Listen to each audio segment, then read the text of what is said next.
the member of the public. So over to you, Ms. Stewart's at the beginning of the meeting so that you can introduce your team to us now so that they are part of the meeting. Acknowledge Ms. Noble and Mr. Wilson. Thank you very much for the warm welcome. Excuse me, can you put the red button on, because for those who might be listening to the meeting at home, thank you. Kia ora, thank you very much for the warm welcome, Pat. I'm just going to take this off if that's okay while I speak. And it's lovely to be with you in person. It's the first RTC of this round of RTCs that have managed to attend in person. So they've all been done virtually. So I'm now 5.5 months into the role, I think it is roughly. So everything's beginning to make a little bit more sense and feeling a little bit more comfortable.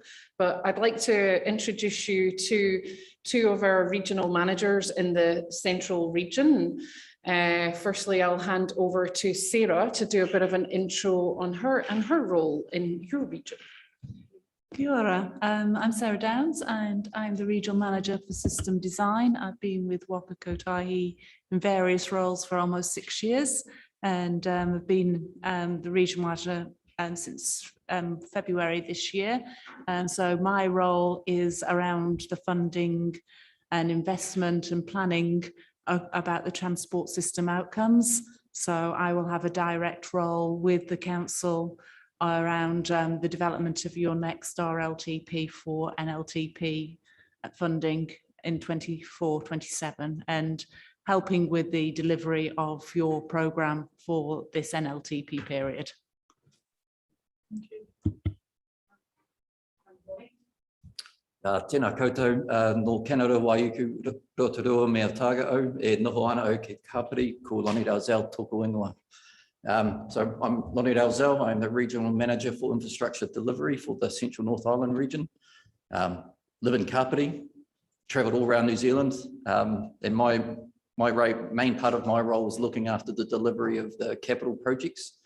So our wider Central North Island region delivers about $230 million worth of capital projects every year. And certainly there's a big aspect of it in the Gisborne region, but also look at all the other ones as well. So thank you for having me here as well. Thank you very much. Thank you. I'd just like to ask Mr. Tupara to open our formal meeting. I did not get it done at the very beginning, but we've had our introduction. So before we commence our formal meeting, will you please open our meeting? Thank you. I'll do it bilingually. No reira mino tātou, let us pray. E pā, e whakawhetai mātu kia koe. Lord, we give you thanks. Mō tēnei tō mātou hui for those of us who are gathered here at this time. Whatano te inoi mō rātou e māwiwi ana, I raro I te hohunu tano o tēnei ngangara ko COVID-19. We pray for those who are suffering with illness under this illness referred to as COVID-19. Me ngā kainga e maha kei roto I te motu nei. Me ngā whānau aha koko wai ke hea rānei kāre mahi ana, me kei raro I te hohunatanga o tēnei ngangara. And those families who at this time are without work and also struggling in this time of COVID-19. Te mea nunui kei konei koe ki te awhi ki te manaki a mātou ko tai mai tēnei wā. The most important thing is that you are here to guide us as we hui today. He inoi hoki mō he mana o te ropu nei, me tēnei ropu whakahaere. We also pray for our chairperson who brings us together. Me enei ngā kōrero ka puta mai, me te whakarongo hoki ki enei ngā kaupapa hohonu mō te rohe nei. We also pray as we talk about and listen to those matters that affect our community, particularly regarding transport. Tēnei ki a koe I roto tingo tautamu I karauti. We pray in the name of your son, Jesus Christ. Amen. Amen. Kia ora. Kia ora, Mr. Tupara, and thank you for sharing it bilingually because that's really helpful to everybody. So I appreciate that. Thank you. So we'll move into the agenda of the meeting. Is there any declaration of interest? And I welcome our community advisors. Thank you very much. I'm sorry you're a little lonely today. We have one apology and maybe one or two others may appear. Is there any declaration of interest? No. Thank you. Then we move to the confirmation of the minutes of the 3rd of June, which appear on page 4, moved by Councillor Burdett. Seconded. Thank you, Councillor Worsnop. Certainly, matters arising out of those minutes. So item 13.1 will be addressed as part of the traffic bylaw. Oh, sorry, using this thing.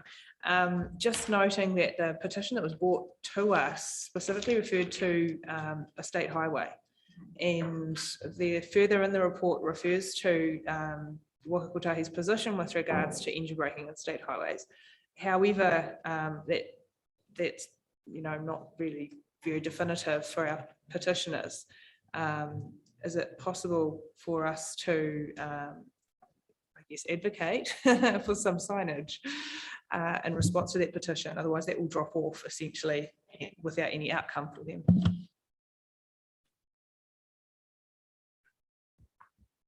Could we perhaps have an answer to that? Because I must say it drew my attention to it. It said that it is, I'm just trying to find the very page. Where is it? I read it, I know, and I thought that wasn't particularly satisfactory. So it was with respect to engine braking just south of, it will be before your time, Ms. Stewart, so I appreciate that. It might be new to you, but it is reported in the papers, and it was engine braking just out near, for what all of us know as a Jolly Stockman, between there and the Waipawa River Bridge in that particular area, and we had a submitter come to raise the matter with us. And in the report here, it is reasonably dismissive that it's not something we can do anything about, but it is our responsibility, I believe, as a local RTC to raise that issue with NZTA, since that's an area that the responsibility falls to NZTA. So can we find the direct reference and give it to you before you leave and maybe get some response? Yes, absolutely. We'll take that as an action to come back with a fuller response on that. Thank you. Are there further questions from anyone with respect to the minutes? Thank you, Councillor Burdett. Yes.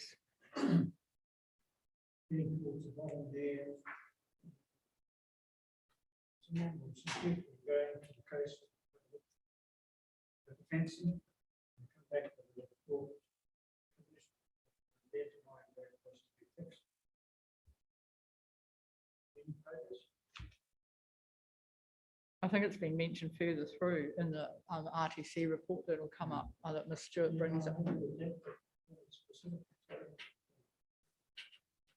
Do you wish to address that now, Ms. Stewart? Thank you. We will discuss it as part of the presentation, but we have done a full network tour to assess where the gaps are or aren't. And at this stage, I can say we were very impressed by the amount of new fencing that had been erected along the state highway.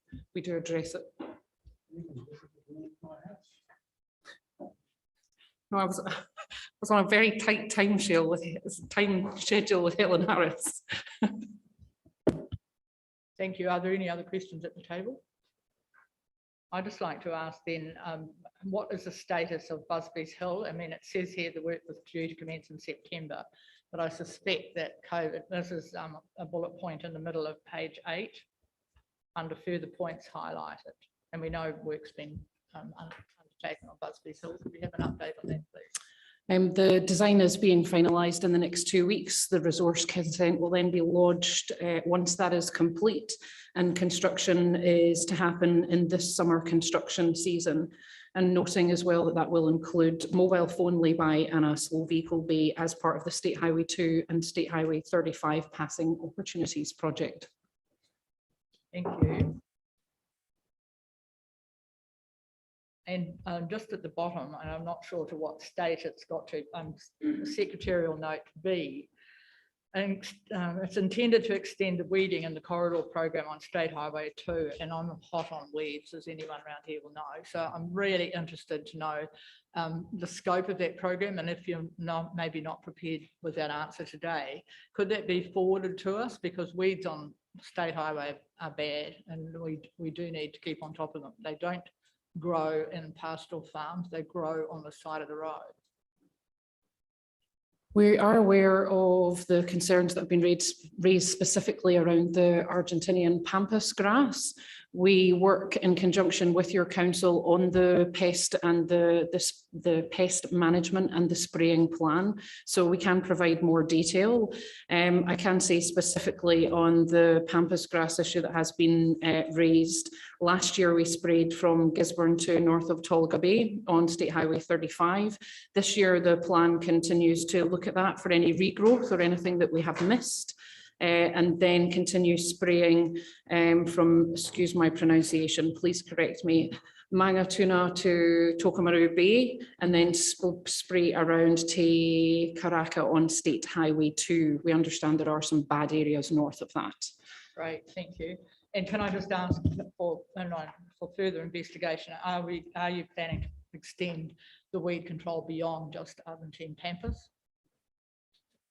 We spray in line with your pest management and your weed control plan. So that is just one part, and that's under the sustained pest control. Right, thank you very much. So no further questions to the minutes.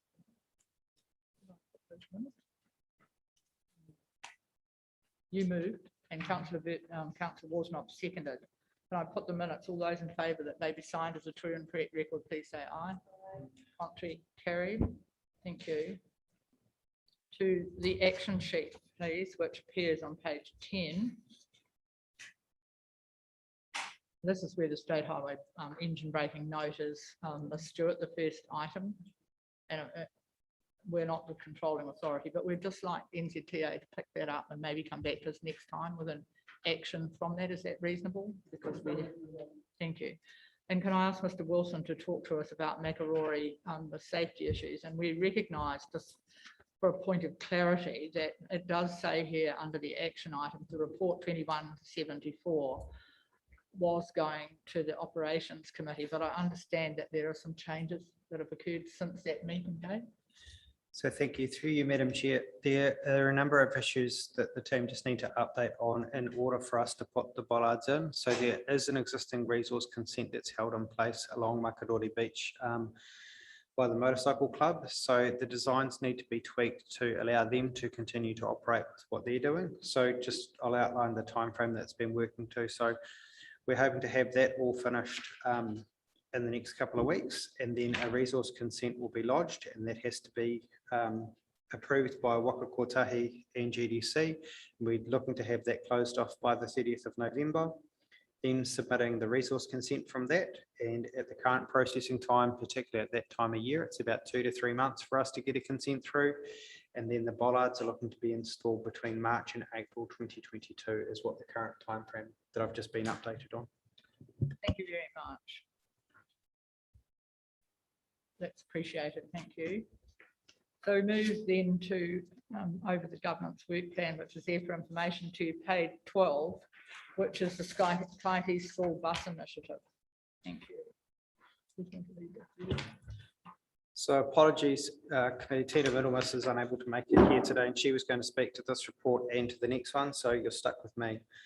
The Kaiti School Bus Initiative is a program that has been running for the last few years for children to make it from, we call it the Kaiti School Bus, so one side of town to the high schools on the other side of town. We've had limited funding for the year 9 to 13 students, and one of the things that it's been asked for at council and been referred to this committee to discuss it before the recommendation goes to council is whether or not council steps in to make the school bus initiative free for all kids. So that for secondary school students, and we'll figure a way to work it, it becomes a fully funded thing, so that it's not as at the moment where they have to show up to school for so many days in a row. There are a number of different things that mean for some kids they fall off the ability to keep this ticking over. So it's, if we were to make it free for school children, the cost implications, the project are all outlined in the report there, and you'll see the recommendation of the committee. So happy to take the report as read and take any questions. Thank you, Mr. Tupara. Kia ora tātou. I have an interest in this, having been born and bred in Kaiti and travelling or trying to get on my bike to get across to Gisborne Boys High back in the day. But there are a couple of concerns I had from the report. My understanding would cost $500,000 a year to bus the kids from Kaiti over to the secondary schools. I saw something in the report about how the trial could roll on and it would be cheaper. I think what, 40K roughly. I think the idea is a good one to support that, but the financial aspect is of concern to me. And I think it's fair comment to make that at the end of the day, I know it's always been an issue of transport to get to school from Kaiti across to particularly high schools being on the other side of town. But there's also, with all due respect, the responsibility that falls on the Mātua parents or grandparents to organise their kids. Often though, I've seen over the years kids having to walk because I've missed the bus or walking home because they choose to. So, you know, there's a whole lot of issues which, if this goes to the council and once it's open to public consultation, there's going to be a lot of discussion around this. Just a couple of additions though, so I'm just commenting at this stage. In terms of the tangata whenua reference in the report, there's also te runanga nui o Ngāti Parau, because most of the kids on the Kaiti side of town are Ngāti Parau, so they will become another iwi group that they could be involved in further discussions going forward. And the last point I wanted to make, and this is probably not specifically relating to this initiative, but it's more of a broad comment. And of course, it's my role as the tangata whenua representative on community advisor, is that the reference to tangata whenua engagement in this report, as with all other reports, and I know it's standard council practice, almost seems to be a box ticking exercise. So tick that box, we've spoken to our Māori people and so on. Hopefully, just for the record, once the Māori wards and how they'll work in a practical way are established, then the issue of how Māori will be engaged with will be a lot more integrated rather than an add-on, which what appears. It's not a criticism, it's a practice that's existed for some time in council, and I kind of get that. So I'm looking forward to that change. So going back to where I started, I think it's a great idea to fund getting the kids across town, but I'm just conscious of cost to the ratepayers. Kia ora. Aku whakaaro, those are my thoughts. Councillor Worsnop. Yeah, I've got a big long rant in my notes actually about where's the Ministry of Education in this, because this is fairly and squarely in the Ministry of Education's department. For everybody outside of the zones mentioned, they pay to deliver them to school. And that would be consistent with the government's direction around in a climate emergency. It would be consistent with our desire to have less congestion in cities. It would be consistent with our aims around student achievement and attendance. So it's inconsistent for them to have the current policy the way it stands. And I don't know if this is the right avenue for it, but somewhere we need to advocate and elevate, I suppose, via whatever channels we can find. Maybe you could talk to your friends in government about the fact that their aims and your aims as an entity don't seem to align. However, in light of all that, in the immediate term, and given that government moves very, very slowly, I do think that it fits really, really well with our placemaking ideals, I suppose, as a town. We do want far, far less parents dropping their children at school. That is half of our congestion. We do want better attendance. We have really dire rates of student achievement and attendance in particular for a lot of our children in this city. You know, I do think that we have a role here. I share Mr. Tupara's concern around the cost. However, I do wonder, I did actually do some Googling and came across the Community Environment Fund, which funds projects between $10,000 and $300,000. And if you read the criteria, this kind of initiative fits fairly and squarely in that. So I would encourage our staff to have a look at that. And in the interim, how does this, I guess, initiative fit in with our walking and cycling strategy? Because we are rolling out what is hoped to be an easy and accessible means for certain areas of our town in over the next 3 years to get to school. That's not going to reach necessarily a lot of areas. Does the scheme need to apply to every student everywhere? Or are we able to phase it and say, actually, these are the stops initially. We want to pilot this. We think it's an awesome initiative. We want to get the ministry on board. In the long run, it should be all children everywhere. But I do think there's a few moving parts in this. And I know that probably all sounded a bit overlapped and confusing, but Did you take anything away from that, Dave? Appreciate that. Are there other comments from around the table? Thank you, Ms. Herbert. Just in response to your question around whose responsibility it sits with, Councillor Wilsonop, I think education may well view this as a social issue. However, there's probably no one here from education sitting around the table to comment otherwise. I just wondered, does the council make a contribution to the transport of disabled children to school? Or does that sit with the MOE? So through the chair, we do. There's a contribution that's made that's also funded by MOE, and I can't remember the other funding entity, but yes, there is a contribution. Kia ora, Mr. Wilson. So there is already an established collaborative approach to this issue, and I agree with Mr. Tupara. It should be a collaborative approach, and there is a fine line to be drawn between the responsibility of whānau to get their children to school and government. There's a balance to be had. Kia ora.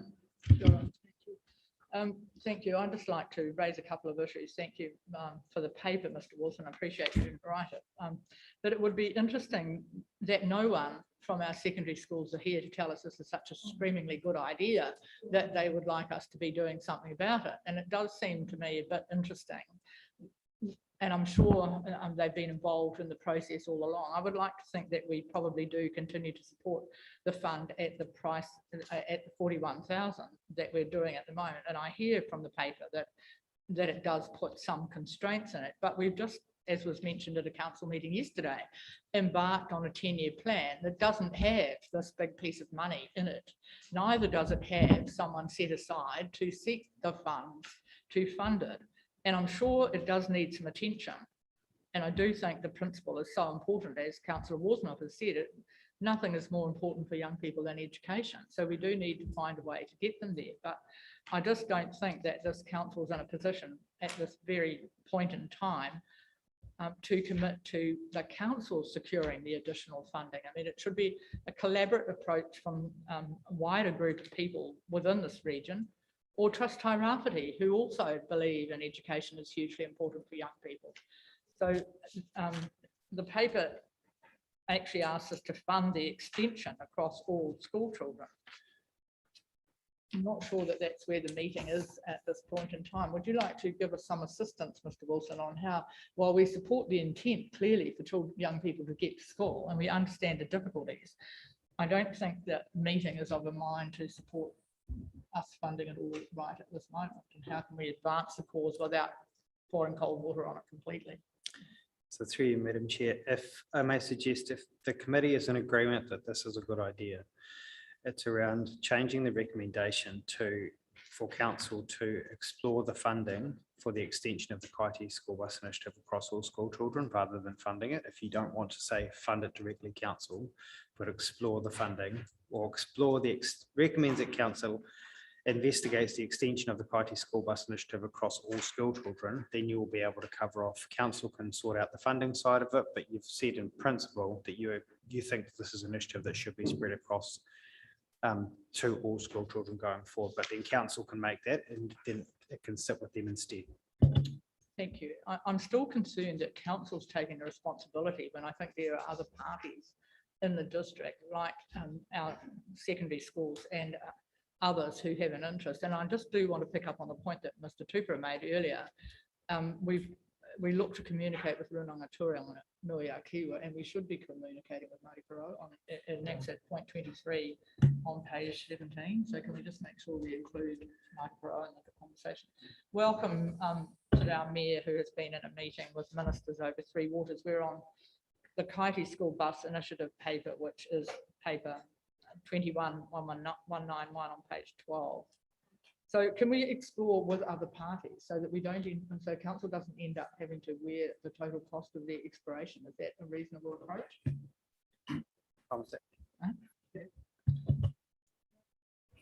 Councillor Worsnop. Yeah, I support that, but I also support viewing it in light of a bigger picture than purely getting our children to school. It has an impact on pedestrians, how many people are also trying to drive their children to school. It has an impact on congestion, which has an impact on our climate change aims, etc. So when you talk about the stakeholders that have a place in there, whether it's Ngāti Porou or anybody else, it's in the broader context. I think it's quite, it does interest me from a strategic point of view. And while costs are obviously very high, because it's of a strategic nature, potentially that offers opportunities for collaboration that might not exist otherwise. So to advance the cause, are we comfortable to have a resolution that says explore with other parties the extension of the Kaiti school bus initiative across all school children? But within that, we do recognise the issues that have been raised by Mr. Tupara and Councillor Woolsnott, and that will be recorded in the minutes. I'm happy to move that. Is there a seconder, please? Mr. Burdett, Councillor. Is there any discussion with respect to that resolution? Mr. Gaddam, were you going to raise your hand? No. Mr. Tupara, do you want to have any further comment on that on the amended resolution? Councillor Cranston? No. You happy? Councillor Worship the Mayor?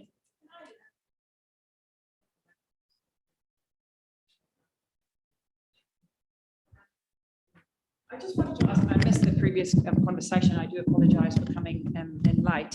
I know everyone would agree with me. We've been working on this since 2015, and everyone agrees that it's a great initiative. I remember way back, Minister Tolley lined up some government ministers to talk to us about this because, and please excuse me if this was raised while I was out of the room. If you read the justification why some kids are funded and some are not funded, in principle, it doesn't work for our region. So to me, if something doesn't, what we're trying to do is address a symptom of something that's not working.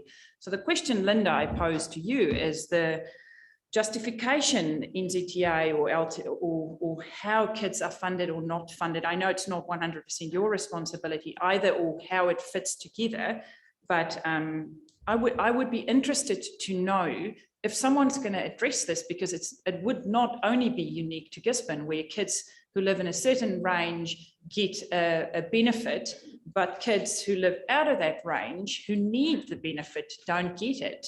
So to me, the bigger question we should be asking is how we are going to address the legislation that allow this to happen, while we then put a band-aid and try and make sure our kids get to school. But ultimately, we need to address legislation that don't work for Te Tai Rāwhiti. Thank you. I did investigate this on reading the papers. Anything to do with the funding of school buses for the purpose of education sits squarely with the Ministry of Education. Within the papers, there is some reference to our role in providing guidance to regional councils through our fares policy, and it is just guidance for regional councils. That is being reviewed currently, and it looks positive as to what is coming through from that. But again, it is only guidance from which you would set your fares. So it's squarely, I know that sounds like a little bit of a pass, but this is something that we would need to work through collectively with the Ministry of Education. So then just supplementary, and we spoke about yesterday at our Audit and Risk Committee about how we escalate stuff up to government. So I'm urging you on behalf of Te Tai Rāwhiti, I know you are our NZTA voice here. So I'm asking you on behalf of our region, when those discussions happen with MOE or guidance is given, that you will please take this Tai Rāwhiti message back to them and ask that they address it in a way that's appropriate for smaller regions like us with high deprivation that might not fit into the Wellington mould. Thank you, George. Through you, Chair. I think that's a very fair and valid point, and it's something I've discussed with those that are working through the policy guidance as well.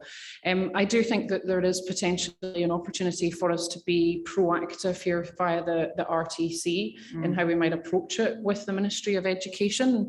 But certainly from overall, from a regional perspective, it is something that we're looking at, that what works for metropolitan areas does not work for regional, provincial, rural and remote communities and all that we do. So noted, and we're taking that on. Thank you. Thank you. And one would like to think that if we end up, as the amended resolution is exploring with other parties, that that collective group of other parties will also raise that issue and with the MOE. If there's no further discussion on the amended resolution, I'll put that to explore with other parties. We note the report and we explore with other parties in the region the extension of the school bus initiative across all school children. All those in favour, please say aye. Carried. Thank you. We move to page 18, which is the National Land Transport Plan final decisions implications. Thank you, Mr. Wilson. Papers there, which I'm sure you've all read. So through you, Madam Chair, this is a paper just to update where the final funding came through for the Regional Land Transport Plan. So we're quite, I'll say, stoked with the level of funding that we were able to receive from Waka Kotahi. It was higher than what we were hoping for. So I think Linda would say the same. We're quite pleased as a region. I think we've done quite well. So you'll see the funding breakdown is on page 21, where you'll see where we have got some funding. There are a couple of things that we're working through with Waka Kotahi just around the Tarahere River and the funding that's pending there. And I just want to clarify, there was $4.65 million that was declined from Waka Kotahi. That was projects where we didn't have the local share for that funding. So we knew that that wasn't a high priority given the funding constraints that Waka Kotahi had. So we knew that it was a long shot because we didn't have any local share to make that up. So we understand why we were unsuccessful there. And should we have local share for those projects in the future, we would then go back to Waka Kotahi when funding becomes available. So just to clarify that it wasn't a decline, we didn't have the local share for those, but happy to take any questions on the report.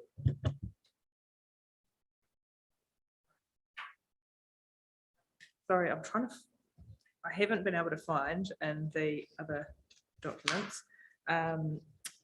Page 22, paragraph 24 refers to the township plans.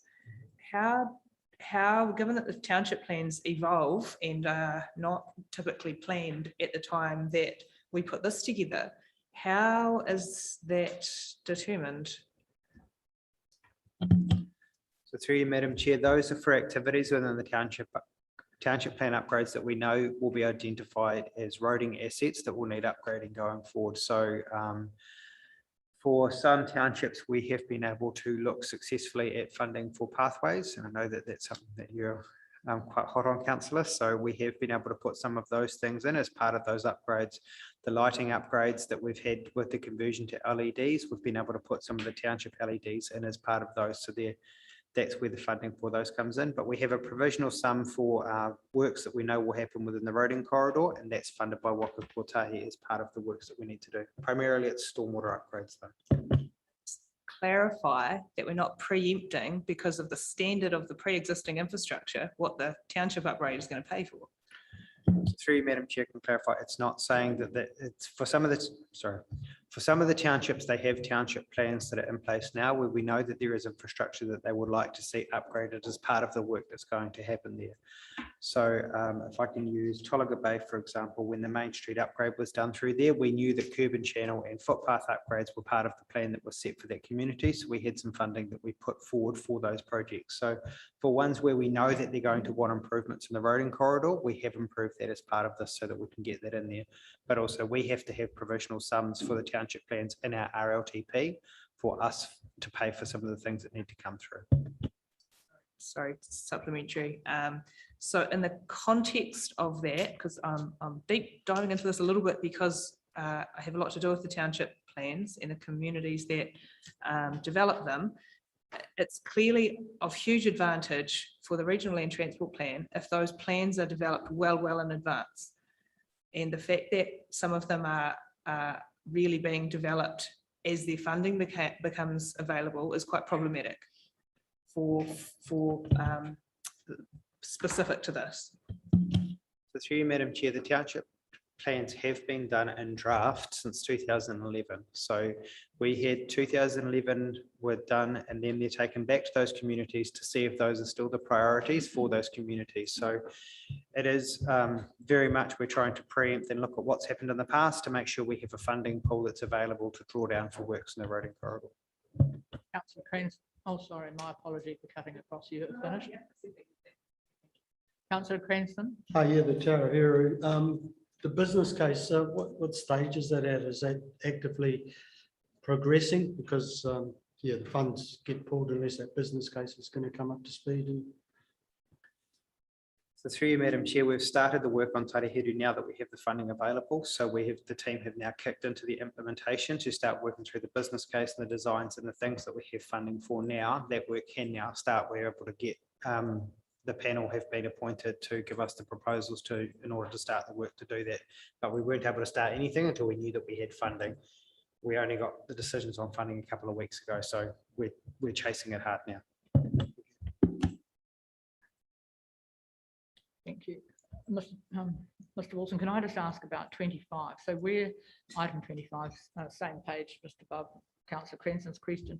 So where we've got, for example, the Uawa Cycleway and those footpaths, can we have it in Queen's Drive? Can we have a report to the next meeting on the status of them and where or at what point can they be reported back to council or to this committee on progress and timeframe so people know what to expect? So through you, Chair, I'm happy to bring that to the next meeting. It will be the project plan for the delivery of those cycleways, if that's okay for the committee. So Yep, we'll give you an upgrade on cycleways and we'll include Tarahiru and what work we're about to do, or the project plans for those. Thank you. Councillor Burdett.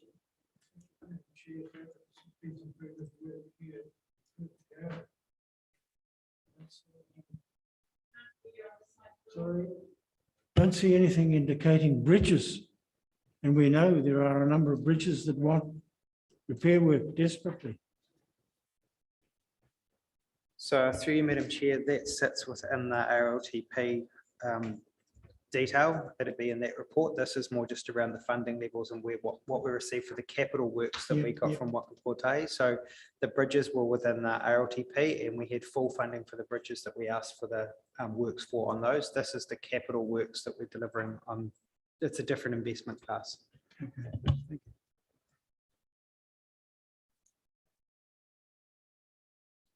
Thank you. If we move just over to page 25, it then does have the fact sheet with, for the year 21 to 24 that contains the more detail or precise detail. And can I just ask Ms. Stewart, will you talk about the 8 bypasses? Not one. The, what do we call them? Yes, I know. 8 sites. Yes, the passing lanes, but they're not called passing lanes. They're called something else. Passing opportunities. When you speak to your paper, will that be okay? Thank you. Through you, Chair, yes, happy to. It is contained and referenced in the detailed pack that was included in your agenda, and there's a link there for further information. I do have a list of which ones they are because that was a direct question from the last RTC, so I'm happy to cover that as part of the presentation. Thank you, because it's helpful to get it into the public domain after our report because it's of interest to the members of the public. Thank you. Councillor Walsma. There's a note with regards to regionally significant activities, and I note that the Tarahiru walking and cycling obviously is funded, but when we talk about the ones that we did not have local share, what exactly are we referring to? I've actually lost my page up there because I know it is in here. So when we move down, obviously, Campion to Makaraka is still happening. So far as I can see, that is funded or pending. Eastern Port Access, did that get funded? And what page are you referring to? Regionally. Oh, you're in the regional land transport plan. So, because I can't make out from the breakdown in here of our 4 million, 3 million, 30, 8 million. Are you talking to page 21? I think I am. From Yes. item 20 at the top of that page? Yeah, where it's got the breakdown. Yeah. Yes.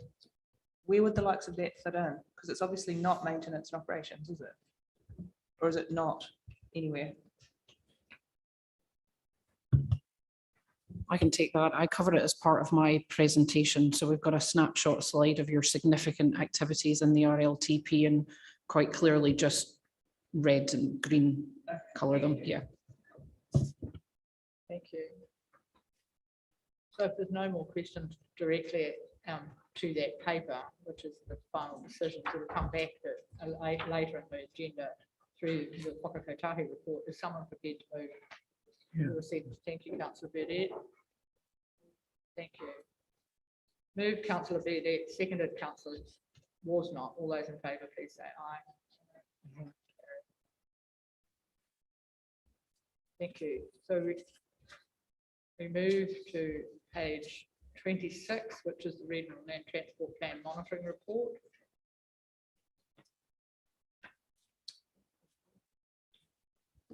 Thank you, Ms. Noble. Kia ora tātou. I'll do it from here. Would you want me to come to the table?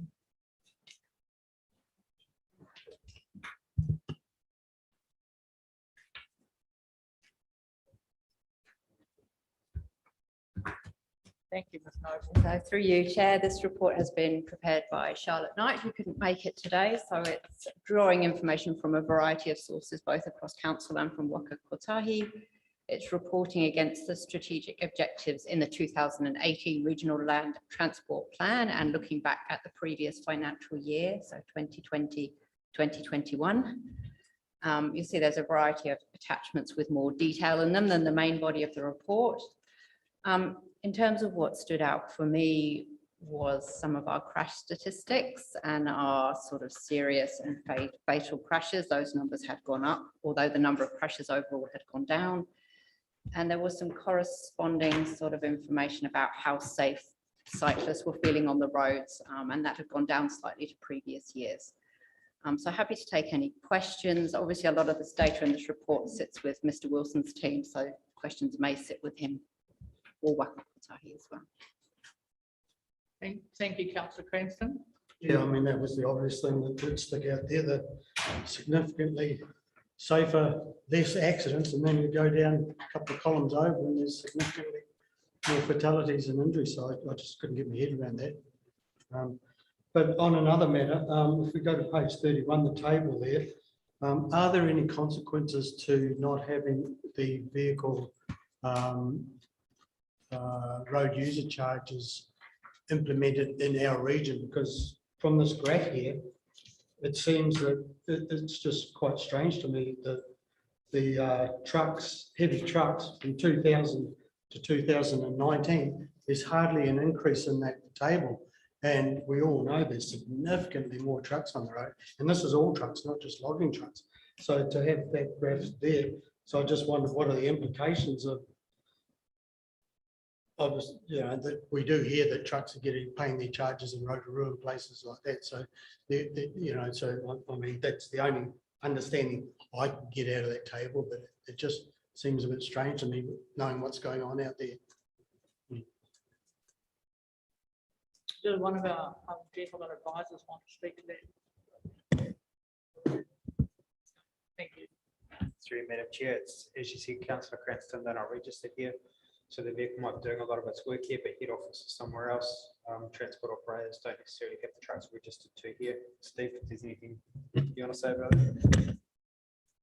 Can you just press the orange button on the speaker? Thanks, Mr. Beverall. Madam Chair, yeah, I mean, it varies from fleet to fleet, but obviously our fleets all registered here in Gisborne. And we've got 100 of them, and probably only 40 of them have actually work here. So the rest of them you're getting a gain, if you like, from other areas. It works both ways, I guess, but yeah, I'm a bit astounded to see that graph as well, because you know, the 27 years I've been here, the number of trucks in the area is probably quadrupled or more, particularly in the logging sector around here. I just don't get that at all. And I would assume that most of the loggers are actually registered here. But there's no other reason for them to be registered anywhere else. Is it possible to have a look at that? Ask the individual Uh, rate yeah. or not? Are there any funding implications or anything with them doing that in that way? Are there any other implications other than looking at the graph and seeing it as being wrong? Through you, Chair, I mean, the road user charges are collected nationally, and then the distribution, you don't sort of get back what's attributed to a region goes only to that region. It's spread out nationally based on national needs and policy direction. Would they really look at this and say, well, there's not that many trucks on the road? Yeah, so we can go back and just further explore those numbers and where they're from, and whether there's any other metrics we can use in future. Thank you. Councillor Worsnop? Yeah, I just want to build on that. I think a lot of the graphs and tables and things are inconsistent. And so obviously our data is arguing with itself. State highway use, page 30.17, essentially static between 2016 and 2020. And yet log volumes are up, public transport is down, public vehicle ownership is up, our population broadly is up. So it doesn't stand to reason that our state highways would hold barely any more traffic. So yeah, maybe it's where we're measuring our traffic. I'm not sure, but it would surely be useful if our information was a bit more consistent for prioritising where we put our investment and whatnot. Do you have a view on that? So through you, Madam Chair, if you drive down Wainui Road right now, you will notice every single logging truck that comes towards you because it's a 50-ton truck and it's huge. It normally will have 4 or 5 cars by the side of it. So even when we do the breakdowns for State Highway 35 at Harris Street, of the 20,000 vehicle movements we see there, which is a huge amount of vehicles for the size road that we have there, logging trucks do not make up a high percentage of the traffic that go along there. And Mr. Gadden will know more than that about how many logging trucks turn up at the port each day. There's not 20,000 movements in and out of the port each day, as much as I'm sure he'd like it to be. So it's only a couple of thousand movements per day because there's actually not that many logging trucks in town. I'm sorry, I've led you down the wrong path. I'm actually not talking about logging trucks at all. I'm talking about the table, State Highway average daily traffic has apparently not moved between 2016 and 2020 across any category, which we know. Does anyone here believe that? Yeah. It's not changed that much. Really? For starters, the log volumes are what, Andrew, compared to what they were in 2016? Yeah, the trucks look bigger. That's So true. they're carrying more per truck. But maybe it's the timing then, because how does that marry with the fact that private vehicle ownership is up quite substantially? Public transport is down. Are we all suddenly carpooling? So through you, Madam Chair, remember these are only 3 grab shots of our traffic movements for the district. So these are our busiest areas by far, but they're the state highway. They're not including a lot of the local roads that are as part of this. So it is difficult to draw it from here. There are other traffic counts that we have that show we have got an increase in vehicles for those on the local road. So this is the state highway where we have the biggest amount of traffic movements. I guess the reason I kind of wonder at its importance is because we obviously use state highway data to advocate in terms of what our demand is and how well we're resourced. So if for some reason it wasn't right, obviously I'd want to make some noise about that. If you're confident and happy that it is, then by all means, let the matter rest. Thank you. Quite right, it's Andrew. The trucks have got bigger, but that doesn't mean there's less of them. There's a heap of them on the road all the time. It's a different point. If we're measuring in numbers and not volume, that's surely unhelpful in terms of the pressure on the infrastructure. Can I assure you, Councillor Worsnop, that it's the state highway, so don't stress it for the moment. And it is, and we'll let Ms. Stewart respond to that. just a note, I think it's really important that we make sure that we're comparing apples with apples here. The differences in the data are probably a little bit more explained in the one that we're referring to on the state highways by the numbers that are on your x-axis that are not granular enough to actually see in detail what the trend is. So you've got quite a big gap there for actually the overall number of vehicles that are travelling. So, you know, if we got into a bit more granularity, you might see it. It's also important to note that that ends in 2020. And similarly with the other chart, the data in that is 2 years old. And we know from looking at your population data and your economic growth data that it's probably a lot of that has happened since then. So it's maybe just making sure that we're interpreting the data in the right way for the right purpose. I think it's really important to make sure that we are using quality and, you know, rigorous data. And it's just maybe that some of them, how we're looking at them here, are not 100% aligned in what the picture is. And that's to do with, you know, it's no fault of anybody here. It's to do with when the data is collected and released. We know what it's like even trying to get the data from Stats NZ for population, for example. Thank you. Thank you, Ms. Herbert. With reference to page 29, looking at the table on number 14, I'm interested to see that speed was a 25% factor in fatalities and dry conditions were 89%. I would have expected those to be flipped. Is that because this is more of a national analysis from Waka Kotahi, or does it apply to us here in Tairāwhiti? So through you, Chair, these are our information. Yeah, Tairāwhiti information. Thank you. Through you, Madam Chair. I know there's always an issue around data, but I just want to acknowledge Mr. Wilson and his staff for a comprehensive report. And there's always the devil's in the detail. But I have to say it's one of the, with all due respect, one of the better reports I've ever read because of some of the telling features in it. Irregardless of, you know, some questions around accuracy, at the end of the day, it paints a picture. So congratulations to Mr. Wilson and the staff for that. I found it very informative and very interesting. Just on the tangata whenua involvement in this though, obviously it's a monitoring report. I'm assuming that as part of the process that this report is made available to Hapua Niwi for their information as part of your relationship with the runanga or whoever you're normally involved with, because I'm interested in the data and so too will our Hapua Niwi, particularly safety issues and road tolls and things like that.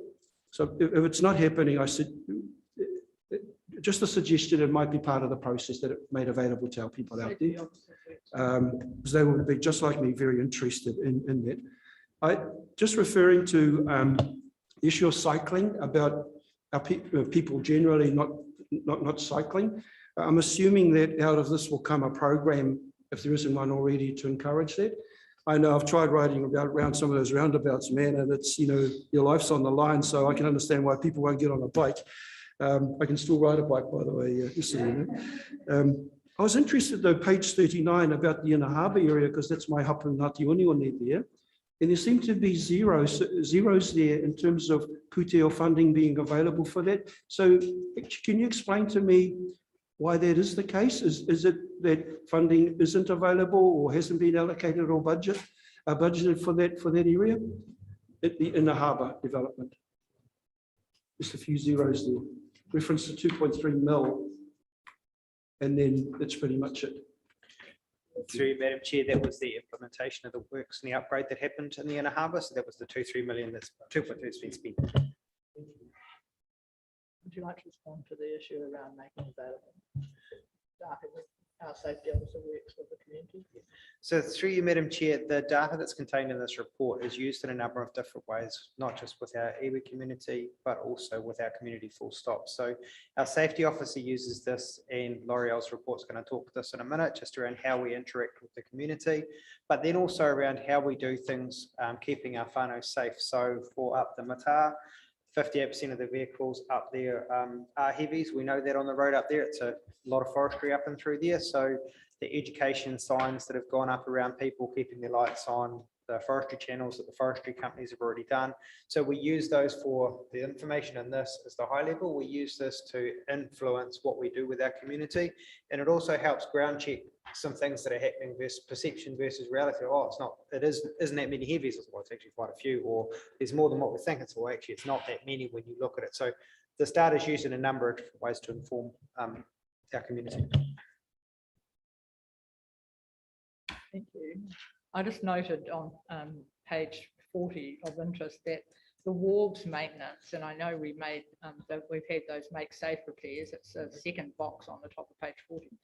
That item was considerably underspent, and I know the community of Tukumara Bay are working really hard to try to get that wharf upgraded. So what happened to that money that's underspent? Has it been spent somewhere else, or is it still sitting in a box waiting? The safety project. Through Madam Chair, I'll have to get the team to come back as to what this underspend was, because I know there was work, I think it was around timing of actually that work being carried out rather than underspend. Right. Are there any further other questions with respect to the paper?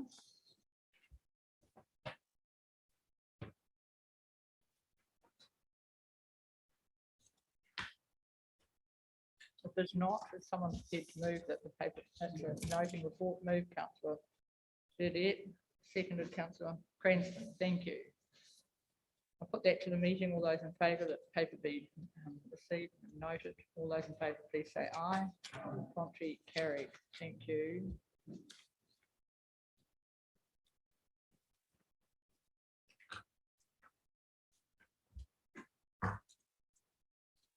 Greetings, thank you. I'm just making a note of that movement, so I keep the record of it and I'll find the page. Which is Whakakotahi, the regional update, is it? Page 460. Have I missed one? Page 54, sorry, the road safety update. The road safety update, thank you.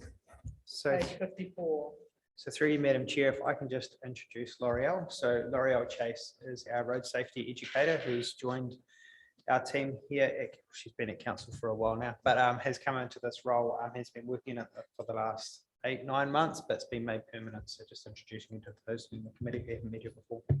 Welcome, thank you. Do you wish to speak to the paper or do you want to take it as read? So through you, Madam Chair, we can take the report as read. This is our update on what we have been undertaking in the road safety space for the last 12 months. And also just want to touch on a couple of things we're going to be looking to change and roll out going forward, just as L'Oreal comes into the team and just making sure that we can keep up some of that initiative. So it's more just highlighting for the committee. We're not just about building roads and maintaining them. We actually have a really important thing around driver safety, around getting our people licensed and then keeping them safe once they are actually able to operate a vehicle on our road. So should take questions if there are any. Have you received the report yet from Tairapa Everett, who hadn't provided it to you in time to be included in this report, but have you received it yet? It's page 9, item 9 on page 56. Because they are one of our partners, aren't they? Driver training.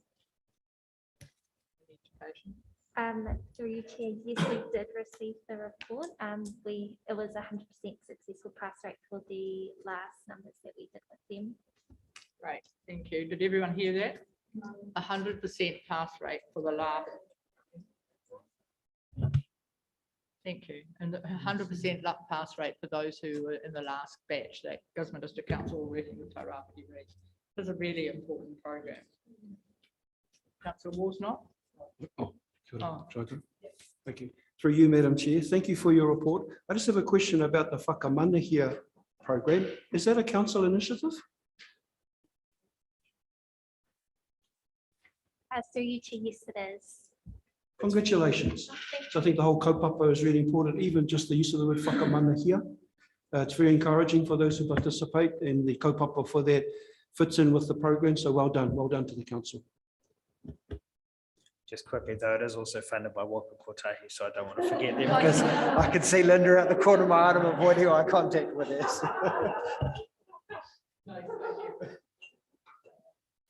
Yeah, I just wanted to comment, and it ties into, I think the previous paper, which just the trend and how, although we've had a bit of a disappointing upswing in fatalities, actually the trend broadly is really, really positive.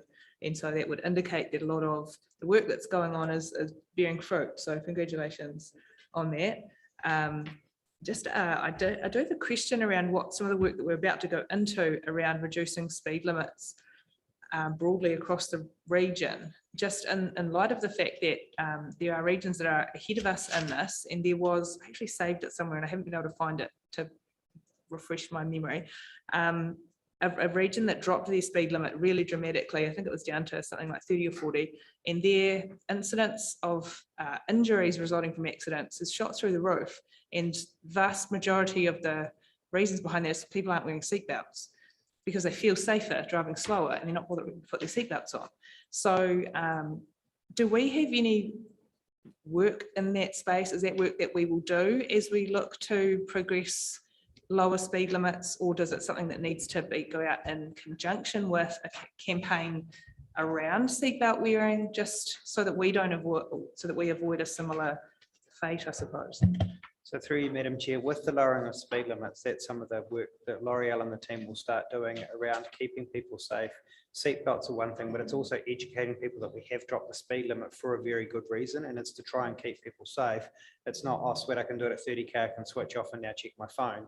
It's actually, it's been dropped because it's a dangerous area. We need you to actually be paying attention, wearing your seatbelt, not having your phone. So those are the things that we're talking about targeting as the speed rollouts happen. That's where the education will help go towards that as well.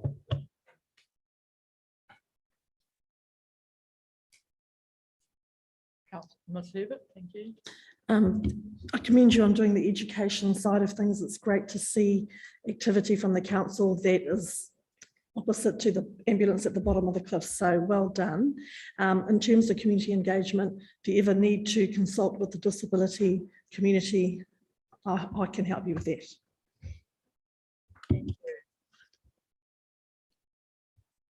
Someone prepared to move to note the contents of the report? Thank you, Mr. Burdett. Councillor Burdett. Thank you. Seconded, Councillor Worsnott. Thank you very much for your report. All those in favour, please say aye. Contrary, carried. Thank you. So we move to page 60, which is Whakakotahi's regional update. Thank you. And do you have a PowerPoint? Should do.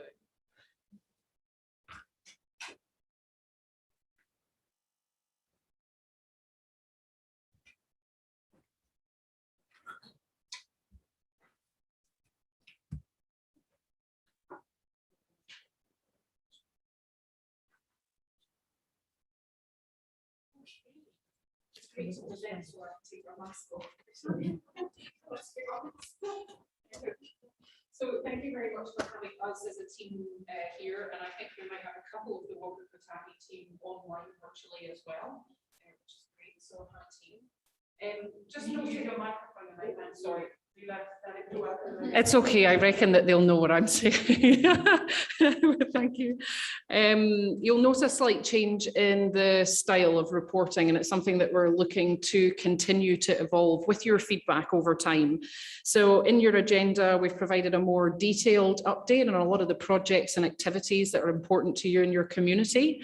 And what I'm going to spend a little bit of time in the presentation is just speaking about a few of the important national activities that we have, and then going more specifically into our shared programme of work, the RLTP, and significant activities.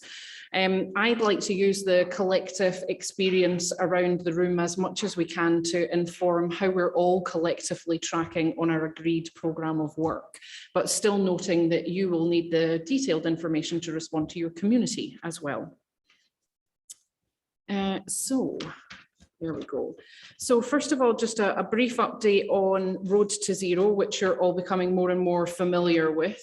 To achieve a reduction in deaths and serious injuries on our road, it's important to understand and to regularly monitor and report against the outcomes that we have identified nationally and then regionally.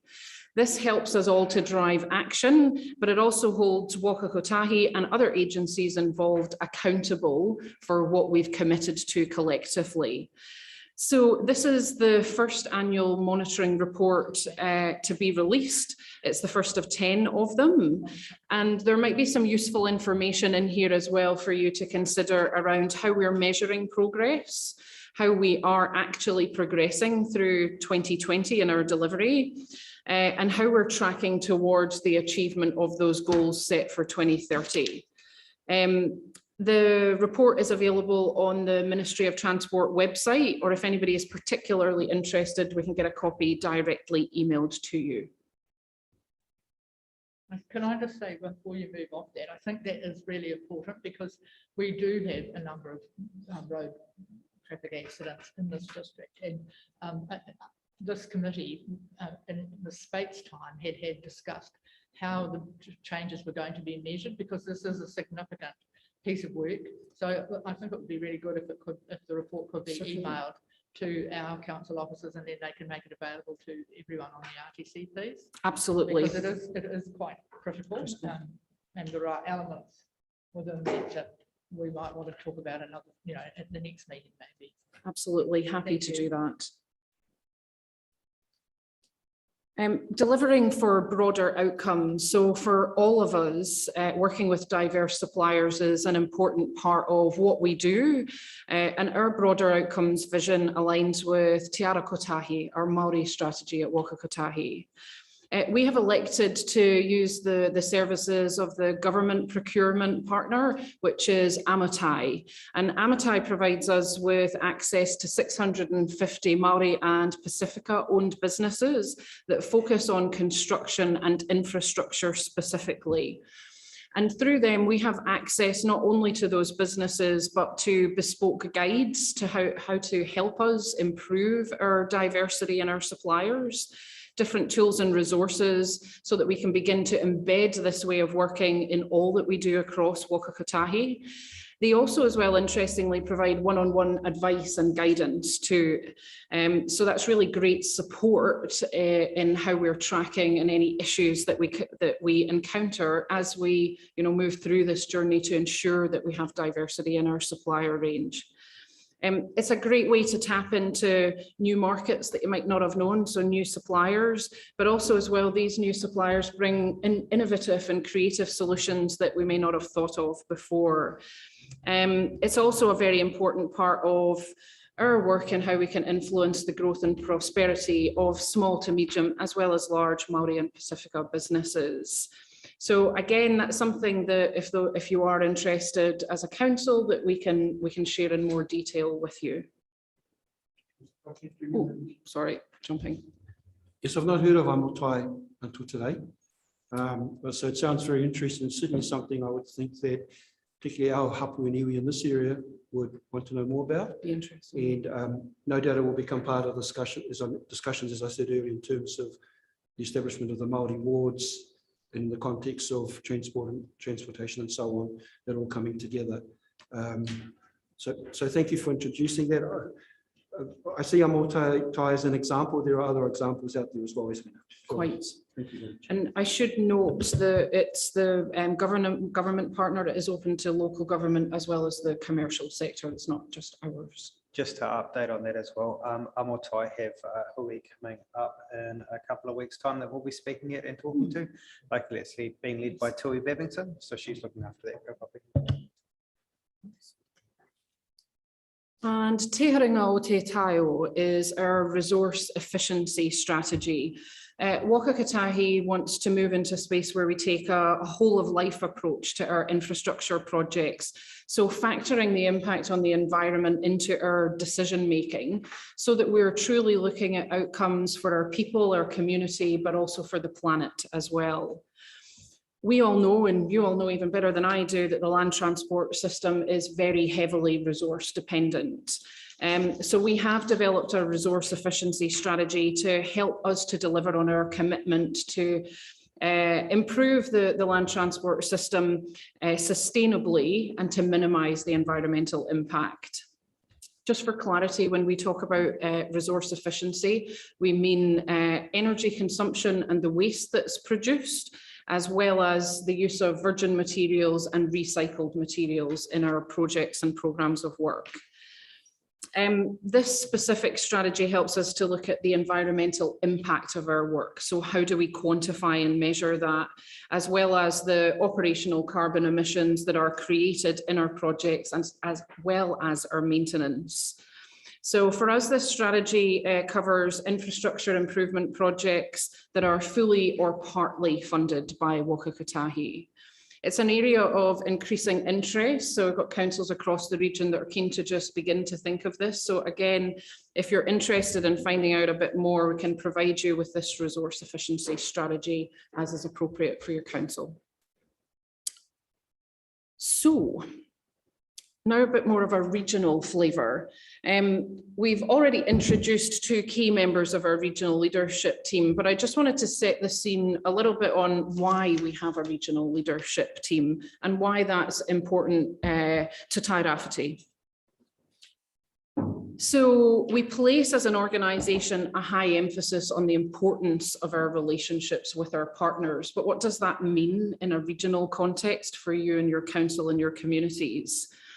The regional model and the regional leadership team have been created, let's say, and we're maybe in month 5, 6 of being a regional leadership team, with the aim of understanding your region's priorities and understanding them really well.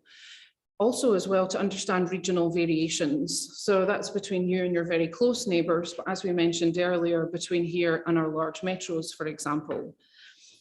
And we as a regional team are all very actively involved in the communities and in the region in which we work. So we are as committed and as passionate as many of you in your community. Key areas of focus for us as a team is to increase our visibility with you all and with your community, and our availability. For you and your council officers and your community to know who to speak to for what purpose. Also as well, importantly, to provide a strong regional voice back into Waka Kotahi, so that you know, and it hearts to an earlier conversation, the Waka Kotahi understands what's important to Tairāwhiti Gisborne. Sorry? We're trying, we're early days. I won't always get it right, but we're trying. The other thing as well is the decision-making can happen within the region. So it's not a case that everything needs to go back into the main business. The team are empowered to make those decisions within the scope of their role. Some familiar faces on here and some new faces. But the one that I really wanted to draw your attention to here is within our regional leadership team, we have an executive sponsor. And for us, that is Matthew Walker. He's also, interestingly, the one that holds the purse strings. And that's a direct line back for us, and therefore your region, back into our executive team at Waka Kotahi. Matthew's also there to support our thinking and help us with any gnarly issue resolutions that we might have. As well as he's an important channel for us to increase the executive team's understanding of your region. I also note there that we have Terry Hughes, who is our Poarahi for the region currently. Terry at the moment covers top of the South Island, Wellington, as well as the Central region. We've just secured funding to have our own Poarahi for the Central region. And the role of the Poarahi is essentially the kaitiaki of our relationships in region with iwi, Māori and Hapu. I'm not going to jump past Sarah, but I'm going to cover Sarah in a little bit more detail on the next slide. Our regional managers, so Sarah and Lonnie are two of those, and as well we have Jack Hankin on the screen as well, who's also online with us. Are probably the key leadership roles for you, and especially for your council officers. and they manage the end-to-end of the transport system. So you heard from Sarah around the system design and the pipeline into the programs of work, Lonnie on the delivery of the large capital infrastructure projects, and Jack is on maintenance and operations. So we have a full view right across your network. We also have Kaiti as part of the team, and she's regulatory, which is really important when we think about some of the issues that we've discussed today around driver licensing, as well as commercial vehicles, road user charging, wayrite programs, those types of things.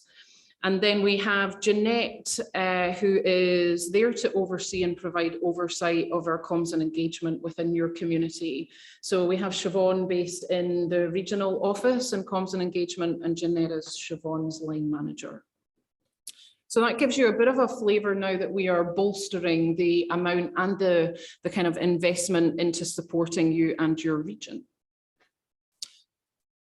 Hot topic of the moment, the NLTP. The 2021 to 24 NLTP aims to ensure that investment into the land transport network supports sustainable growth, but as well, importantly for the Minister and this government, is to support a transition to a low carbon future. We know that that is a big priority for them. It's well documented that in the run up to this, we have faced significant funding challenges in the development of the 21-24 NLTP, which would have had a significant impact on the level of service that we were able to provide you and your community with. We have been working right up essentially till the day before it was launched with the government on this situation. And you will have noted that the Minister did make the announcement that he had awarded us with an additional $2 billion worth of debt financing. For those of us, all of us run our own household budgets as well. You know that that debt has to be paid back at some point. So what is the incremental impact of that? We're still working through the details of the debt financing agreement, but that will be paid back at this stage. It's looking like over the next 10 years. So it's not a case that we're robbing it out of the next NLTP. But importantly for this, the Minister in launching the NLTP did state that we will be having a review of our funding model over the next 12 months, which is really, really important recognition that what was once very much fit for purpose and how the land transport network was funded, given the breadth and scope of what is being required, but also changes in the land transport network, that funding system needs to be re-looked at to make sure that it is sustainable for the future. The regional view, the report, and thank you very much to officers and to David for the great report that has been provided. I'll not spend too long in re-going over the reading that you've all done, but I would just say that the picture would have been very different for us all today had we not managed to secure that additional funding. So it has very much provided us with increased investment into the region, particularly on maintenance and operations, but also as well noting the recognition of the importance of connectivity across your region between your communities. Safety has featured very strongly, but also as well the resilience aspect, particularly pleased to have secured the funding for the gorge as well, which I'm sure we can all celebrate. So this one here was the table I referenced earlier, which seems very tiny even on a big screen. And again, just to reiterate, it's actually really well documented in the officer's report. We've done a sterling job with that. It's just a bit of a snapshot of the things that have been funded and those that have not been funded. And I would just note that the Campion one, we've just got a little bit of devil in the detail there to work through on that. So if we could just pause on whether that is or isn't, that would be appreciated. But the others are present and correct. So the Eastland port access was not funded in this NLTP. I hope that might answer your questions. Does that answer your questions okay, Councillor Worsnott? Yeah, sure. So is there a reason behind that? What was the reason that that one didn't come? The walking and cycling activity class is one of the highest subscribed classes right across the country. And while it did receive a significant amount of additional funding, it's very, very competitive. We use the investment prioritisation framework and all of the information that is provided by the council and worked with Waka Kotahi into that. But essentially it did not meet a high enough priority versus everything else in the pot, if you like, for walking and cycling funding, I'm afraid. So the port access. Oh, sorry. Oh, sorry. I thought it was the That's all right. campaign It's a one. good answer on the other Sorry. one, mate, too. Any comment on the port access Yeah, one, could you Sarah? please expand on that? That's the question. Yeah. Yes, sorry, I misheard the question. Any comment on the port access one, Sarah? It was put forward, but because it wasn't a high priority in terms of the information that was available when it came to assessment. Sorry? Sorry, could you repeat that?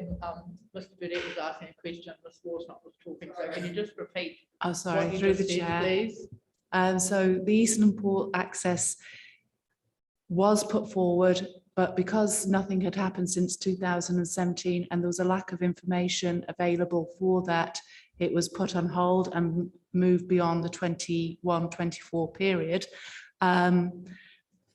There is the possibility that, and I do need to sit down with Mr. Wilson and his team, that we do have some programme business case funding available for the Tairāwhiti region, and we need to look at how that money can best be used to develop a pipeline of work and whether that includes the Eastlands port access. And I have had a meeting this morning with the infrastructure manager at the port around the increase in logging and their developments as to whether we need to actually raise that into this NLTP period. But at the moment it sits out, but it would need to go back and look at the information that is available and assess whether there is a case to be developed there. So it's on the radar.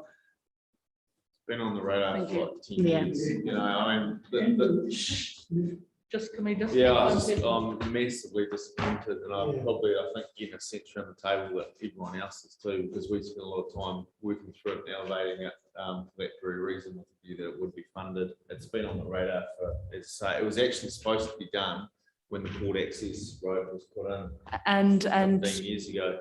And certainly it's been on my radar for the last 3-4 years. And we've always been at Waka Kotahi waiting for data to be inputted. So, so the thing I'm struggling with a bit is that where's this, we're now hearing that there was a big gap and there's not enough data to where's this, I mean, this is the first time it's come up. No one's turned to us and said, we need more data to drive this business case or anything like that. It was kind of, we just assumed, right, certainly, and I think other people did, that the data was already in place to drive a business case. To hear now that, oh, we haven't really heard anything about it since 2017 and we have enough data, I find pretty staggering to be frank. So through you, Chair, can I just make a commitment here that we will work on this? I think you've heard from Sarah that it is on her agenda now. We have the team in place. Sarah's indicated that there are options for us to have a look at. I don't know what's happened, re the communication of data or no data, but if we can move forwards from here, and perhaps that's a conversation for outside of the meeting, that we do that with you.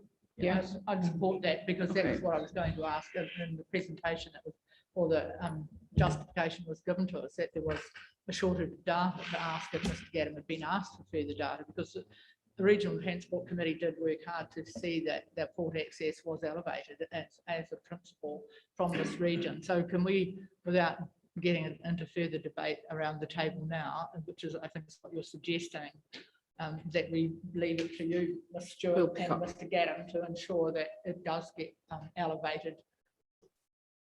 Absolutely, happy to. Thank you. I beg your pardon? Well, Mr. Burdett, there's not another option now, and I heard an overture from Ms. Stewart on behalf of Whakatautahi to pursue it further. And I think we need to give our Whakatautahi that opportunity. And again, I'm sorry, I didn't catch your name at the beginning. I don't like to not refer to people by name. Sarah Downs. Thank you.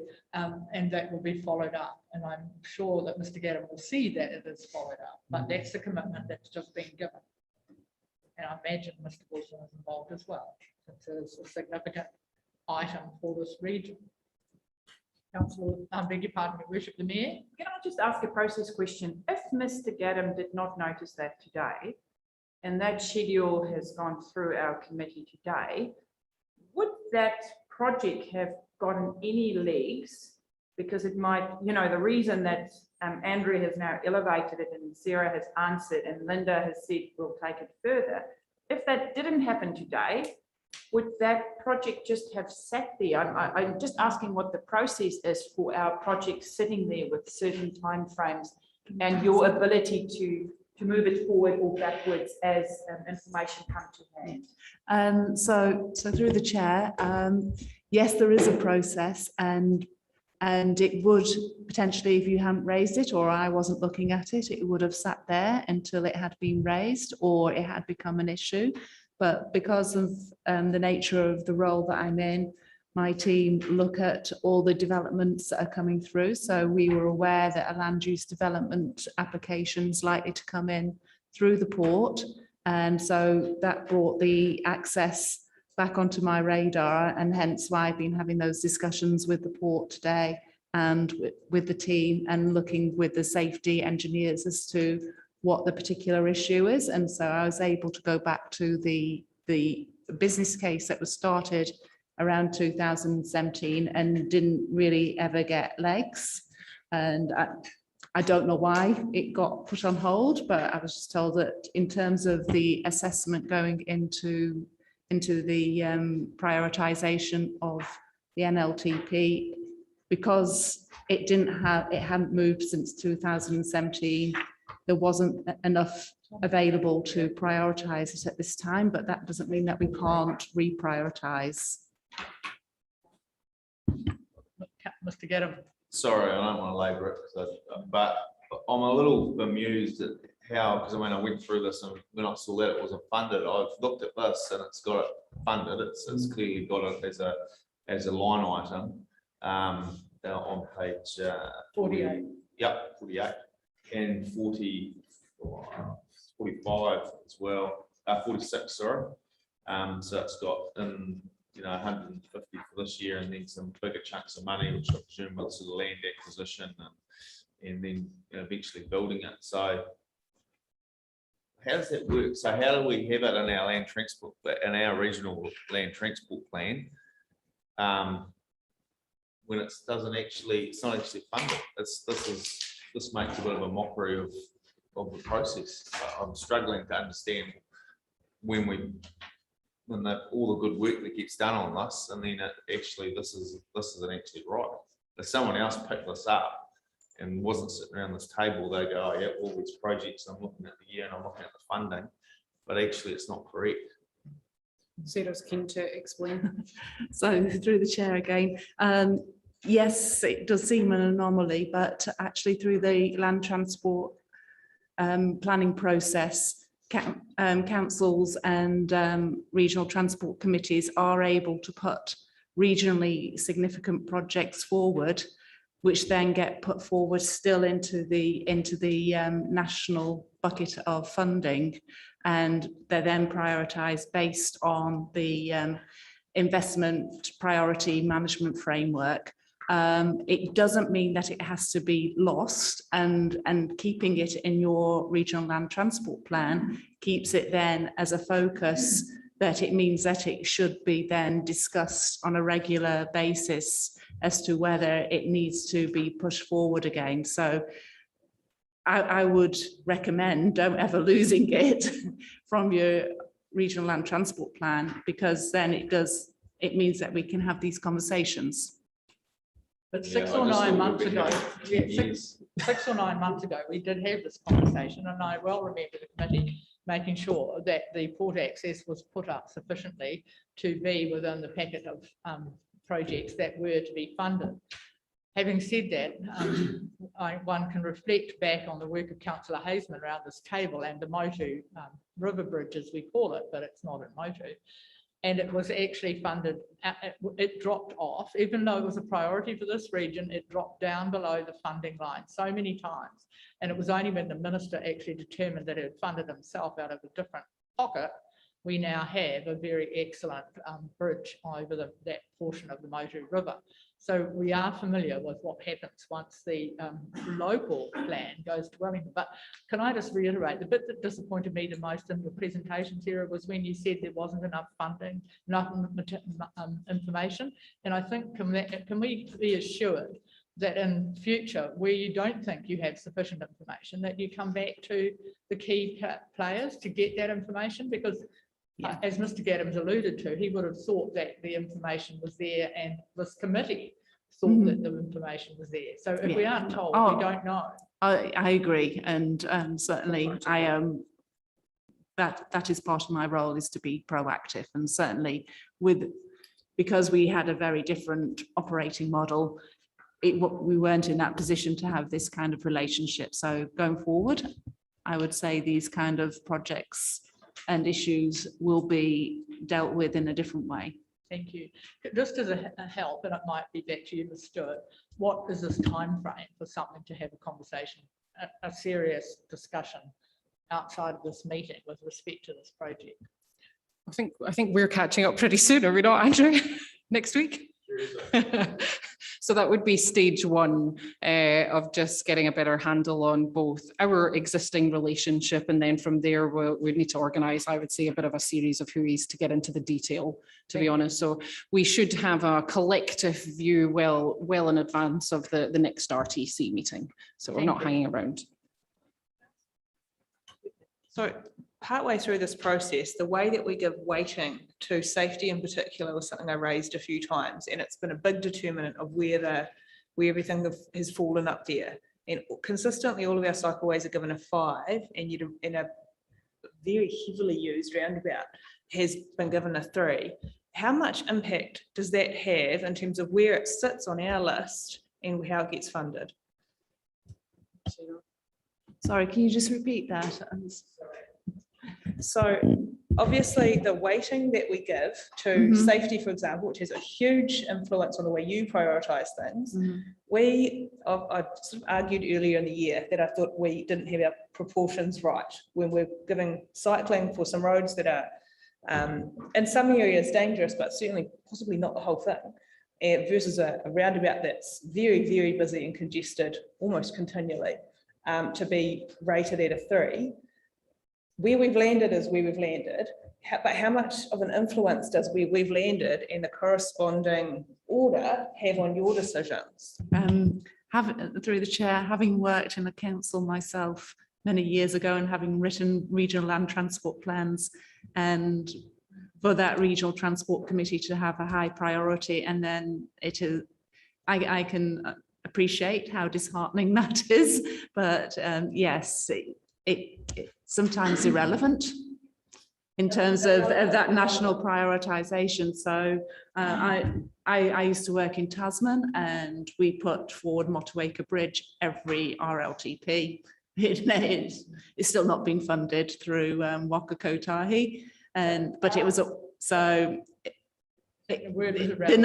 So while you might feel it's regionally significant, in terms of our investment prioritisation, it would probably fall lower, but it doesn't mean that it shouldn't remain regionally significant. So just so I clarify that I understand you correctly, you don't pick up our priorities directly. No, you apply your own. Yeah. Thank you. Mr. Gaddam. Quickly one, it just raises a broader issue for me around the whole plan. So what else in here is not actually getting funded? Because it seems we've got the cart before the horse, but we go out and we pull our priorities up and we produce a lovely plan. It goes off to Wellington, where it goes through the meat grinder, comes back, some of it's funded, some of it's not. I get that, we've got enough money to do everything. But what it does say to me now is when I look at this, actually, what else in here outside of these bigger stuff, the larger projects that isn't actually relevant anymore? Do we not now need to go back and rebuild this? So that is the process. Feel free to jump in, David, that happens now. So the previous report has gone through it in much more detail outside of the significant projects. So all of your low cost, low risk, the safety improvement projects that are happening. So this is only on the regionally significant projects. You know, to the earlier point, the majority of things have been funded. What we're drawing your attention to here is those that have been captured as regionally significant. So we will get this, a revised version of this. So through you, Madam Chair, the process for an RLTP, we set the plan like so, Mr. Gavin, it goes down to Wellington, we get funded, we now build our work programs up out of that. So just given the way that it's rolled out this time, we've started on our low cost. Our maintenance programs are already in and underway, and we've got what we required there. We've got, except for the exceptions we gave in the previous report, we've got the funding that we asked for. The Waka Kotahi program, which is where this roundabout sits, didn't get some of those ones, but we can bring back the work programs which we normally do, which give our annual plan, so you can see what is going to be and what's going to be up from that.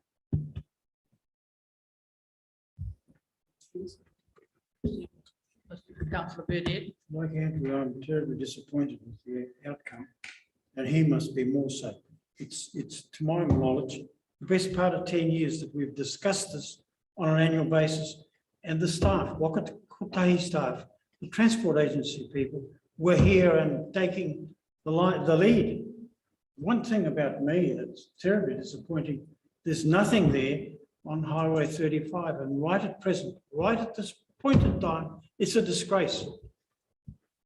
You know, and I'm just wondering how we get through the complete change in staff. It's fine, I accept that, and that's probably a good thing. But hey, how do we get some consistency and continuity in terms of projects? Because that one that Andrew's on about is so important to Gisborne, so very important. Access to the port company. I can say what I like, the Herald's not here, it's only us. They will be listening. They will be listening, Mr. Councillor Burdett. They'll be listening Well, on. you know, this is. So would we like to let Ms. Stewart respond? Oh, sorry, would you like to speak to it first? Just to respond. So I know that I'm going over old ground, but here the NLTP is informed by the government policy statement, and they set out the priorities for investment. We have a set amount of revenue that is forecast, and we know where that's collected from, and we know the constraints that are then provided.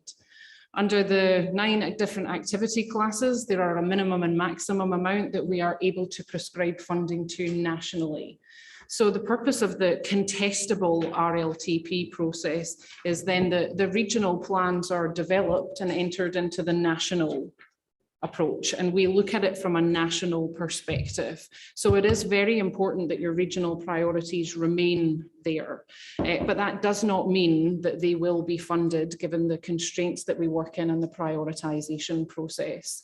It is a very lengthy and time-consuming process, but it's very important to recognise both what officers and also Sarah have said, that if it is a regional priority, it remains on there. But we have to work within the bounds of what is set for us by government. Secondly, there is a lot of work happening on State Highway 35, which is just detailed on the slide and also in the detailed information pack as well. So that slide was purely the significant projects. Thank you. Can I just speak to that then? The passing opportunities, which is how we describe it, I don't understand that. But if you look at the map, I mean, we're probably moving ahead more quickly in our papers. Paper 6, page 64.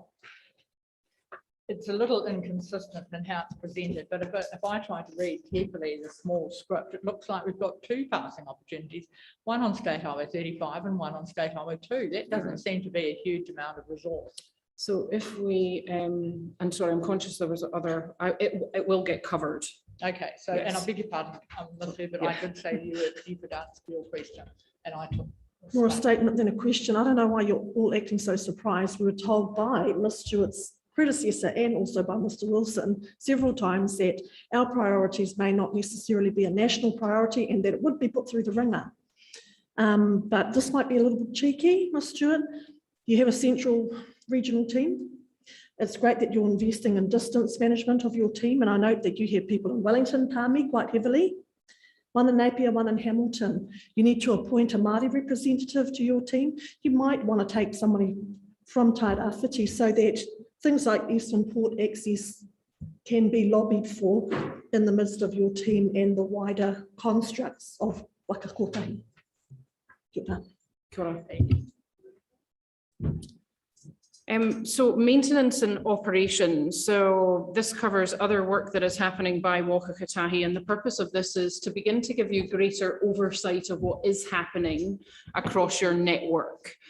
We'll be able to, of course, provide officers with more of the granular detail of what and when, and once the programme is confirmed, it will be uploaded and available on our website as well.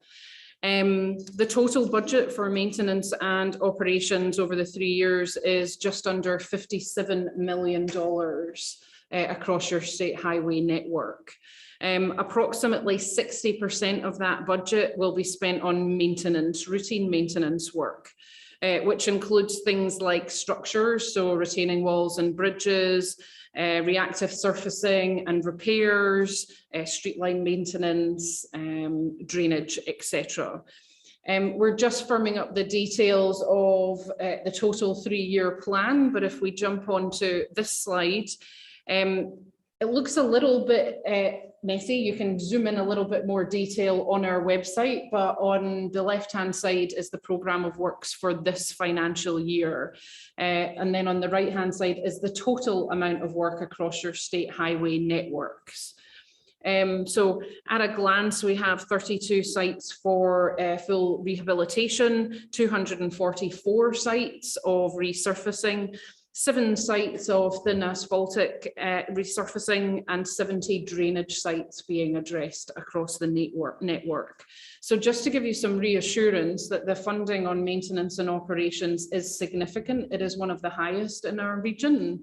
And noting as well the needs to maintain that because of the criticality in terms of connectivity and for freight and industry in your region. I will address just now the passing opportunities one if it feels like an appropriate moment. So on the State Highway 2, and I'm referring to the table that's on page 65 of your agenda, we have all of the sites are in design work and in progressing. 2 of the sites as detailed on the box top row right hand side are completed, and 8 sites in total. The others are, and please correct my pronunciation so that I can get up to speed. The Waikoa Hill Slow Vehicle Bay extension. How to pronounce, spell that? Waikoau.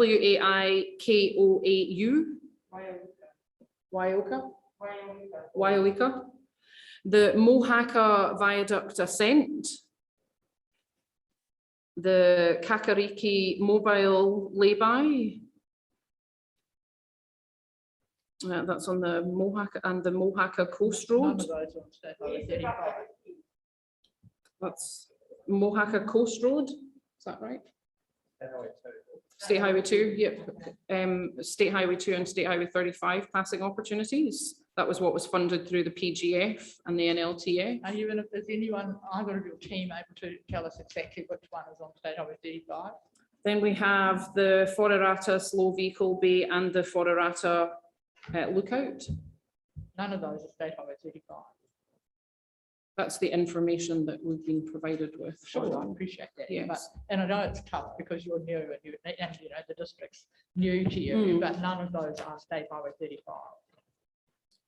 So the GIS map, it might be worthwhile then as just double checking the link on that was provided in your agenda, because it details what has been agreed through the PGF project and the NLTF for the passing opportunities and the project sites. It does show. Well, it doesn't call it. Sarah might have something to contribute. No. Oh. Okay.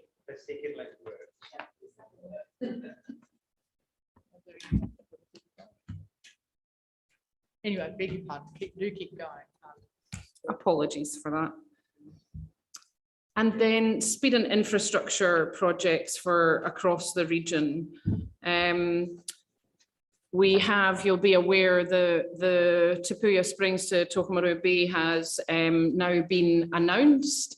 Would have received a letter already around that. That's been completed and it will be implemented in October.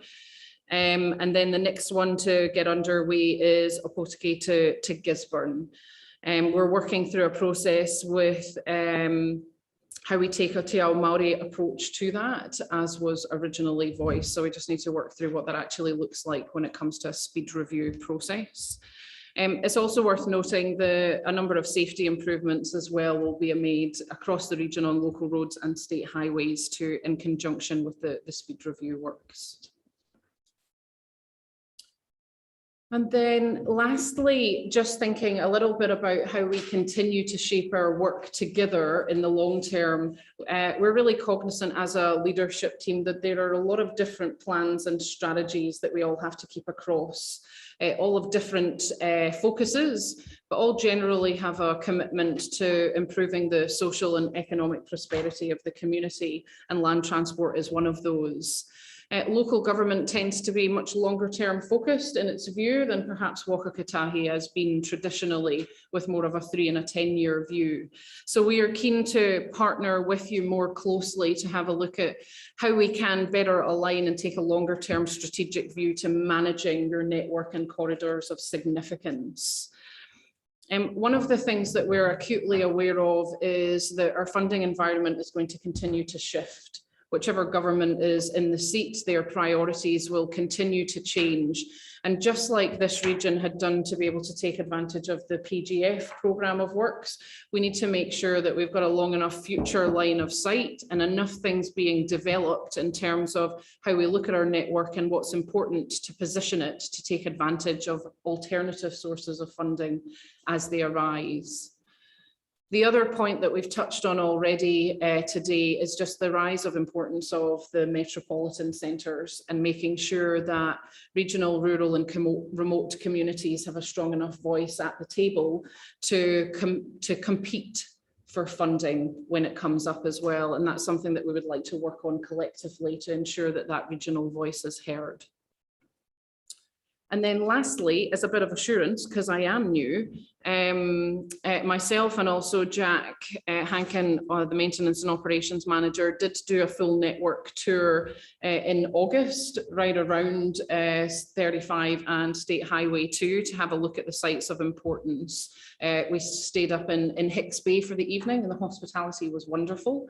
But we did take the time to look at the coastal erosion that is of concern, as well as sites of importance like Busby's Hill, and also as well looking at some of the connectivity challenges as well as the roaming stock issue.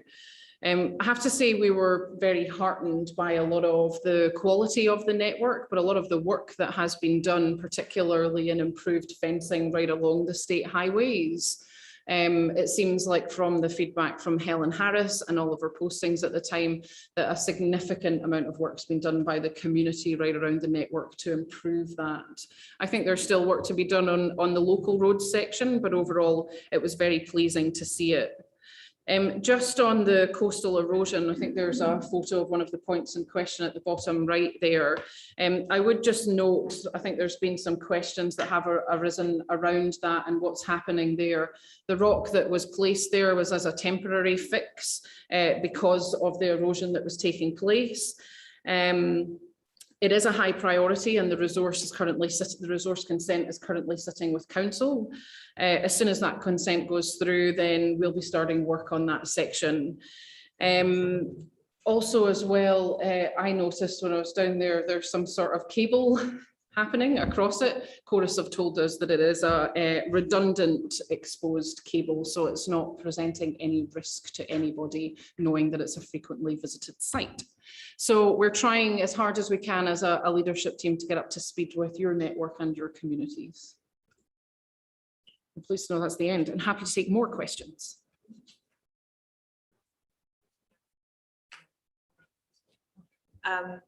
Just around, and I'd be remiss if I didn't mention it, Muriwai community have been for a long time advocating for a speed limit drop outside this school, and it's on the state highway. Can I please just implore you? Which school? Muriwai, State Highway 2 South. We have been trying to get a walking path, and it's not looking as though they're going to have the funding for that. Really, the biggest impact would be for Waka Kotahi to say, look, this is a school and we have very small children walking across the state highway. It's not appropriate to have it at the speed limit it's at now. So just to advocate on their behalf. And thank you all for coming. I'm sorry, I've got to duck away slightly early. Kia ora. Kia ora, thank you. Thank you for that report. We have some PowerPoint presentation with some photographs of even more recent erosion at that point at Turihau Bay, and beg your pardon? Okay, what about everyone else on the committee? Can we, have you got it so you can put it up? Because I just think it does add to this, and I did actually see surveys there yesterday, so I wonder if that's something around what's happening. There's been concern raised by local residents about the potential for that road to be substantially eroded away, and it's been raised in here for years, and there was work done last year in a very worst patch, but it's really interesting. Here are the slides now to show how much worse it's got in a very short time. This is Angela Williams took these photographs, and you will see a long truck and how close the long truck to the road. And you will also see that cable that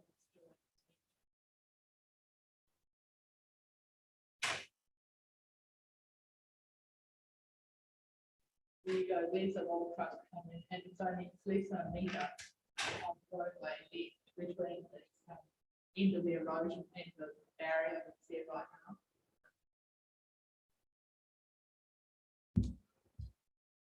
Was that, is this the bit that we went on the bus last year? Was this time people on the bus? We went to Selwyn and everyone on the bus and we wore our masks. So that's the basic we went to.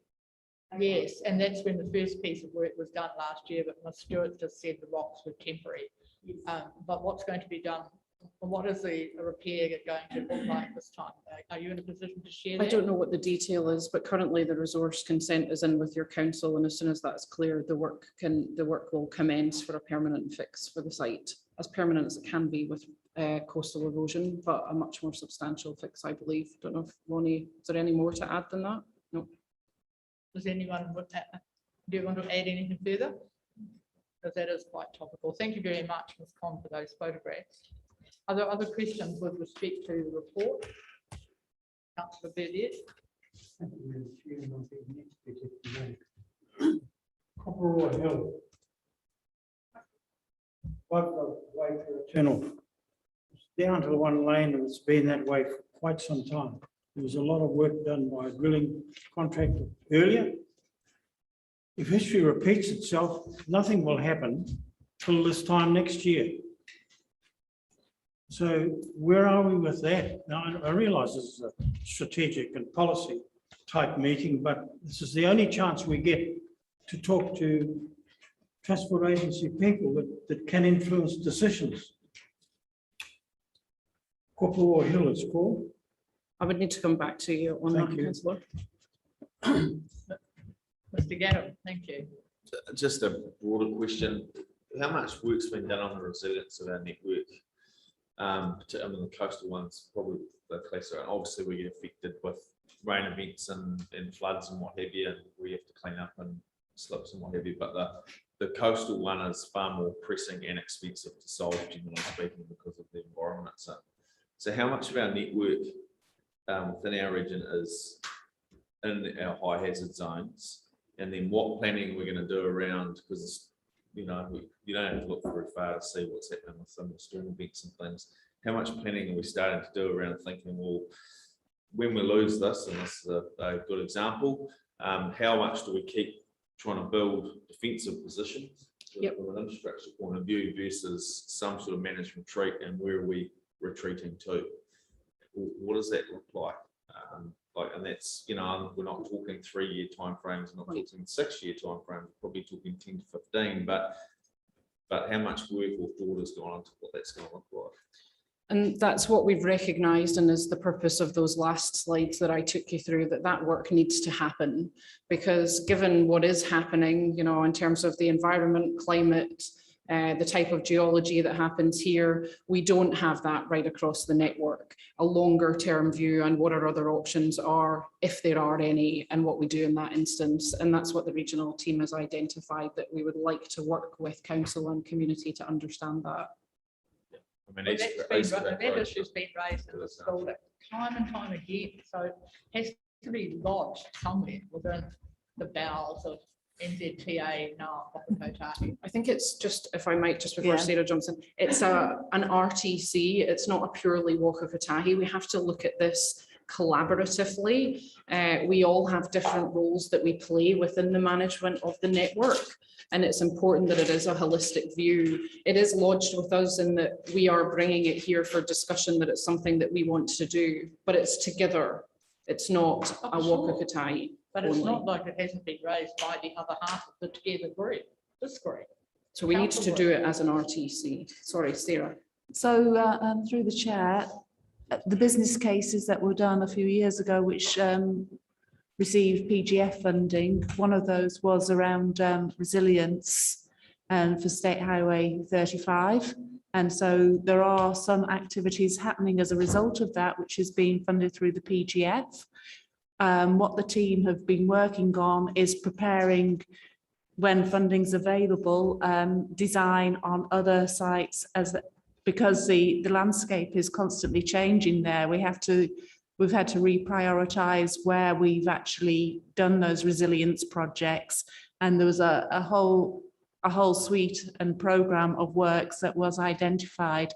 So as and when we have funding or the priorities change, we are constantly looking at those, and the team that are based in the Tairāwhiti office are very aware of those and are raising them and bringing them forward. And what we are trying to do is have a suite of shovel-ready projects in terms of those resilience, so that we can, when we're ready, here they are, we can go straight into doing these as much as we possibly can.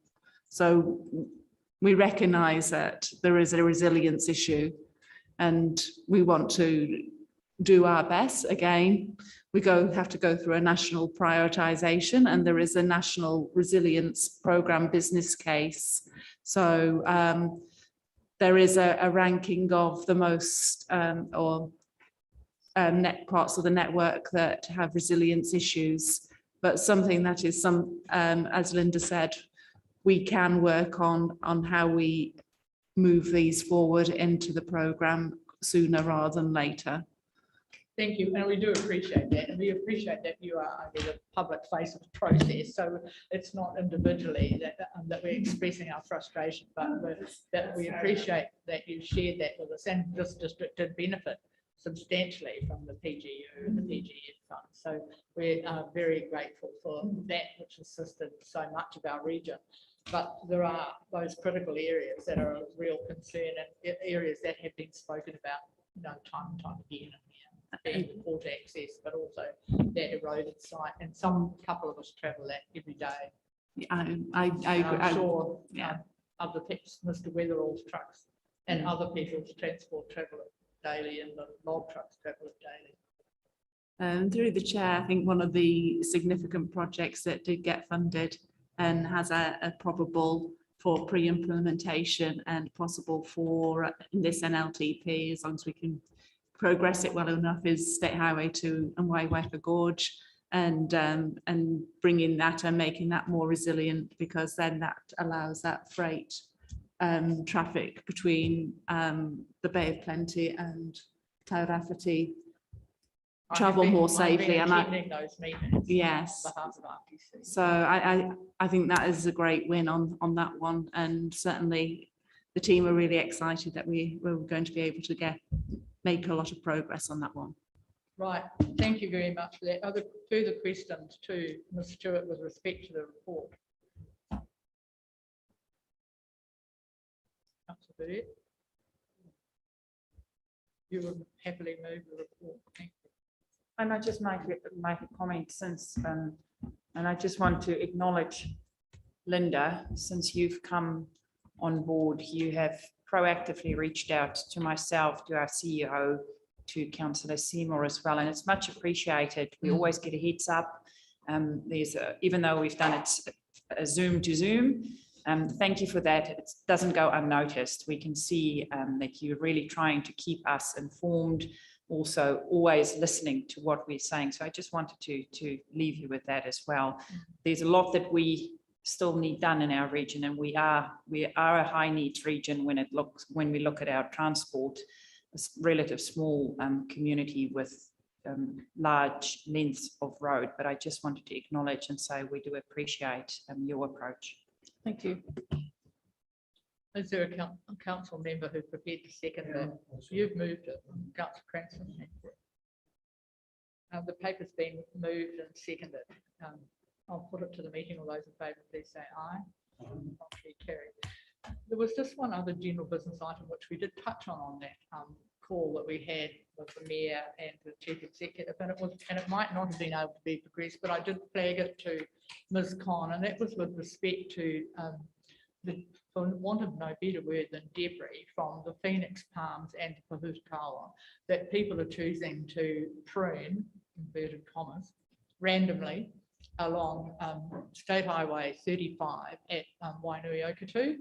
And I did ask that someone investigate whether they are in the road reserve or in private property, because it would be very good if the Phoenix Palms could be removed completely, and that would stop people just tossing the branches underneath. So do we have from either source an update on the status of those trees, please?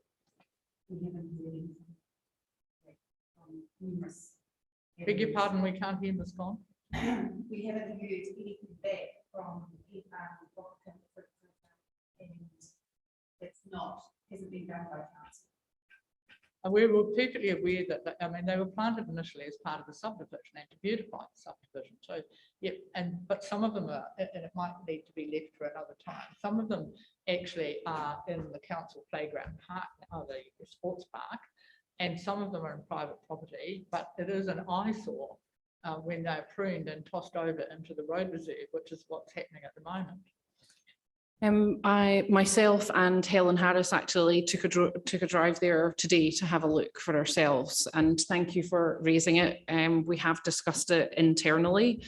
Downers undertake tree pruning and trimming, and their debris is taken away, and that is for the purpose of ensuring that the road is maintained and it's safe and there's no danger there.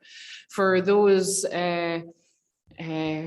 private individuals that choose a less than appropriate way of disposing of their green waste, it is not causing a hazard or reducing safety on the road. And probably the best option that we can do there is some sort of, and when I say we will need to do it with yourself, some sort of community engagement as to what an appropriate method of disposing of your green waste is. And that's not, you know, tossing it onto a play park or somebody else's land. For us, they're not hazardous trees, so to remove them we do not have funding for, so it makes it a more complicated environment. Most of them, you know, are on other land other than ours as well, so I think we probably just need to collectively look at a bit of an innovative solution to how residents are maybe encouraged to keep things neat and tidy. Did you want to comment, Councillor Cranston? Oh, no.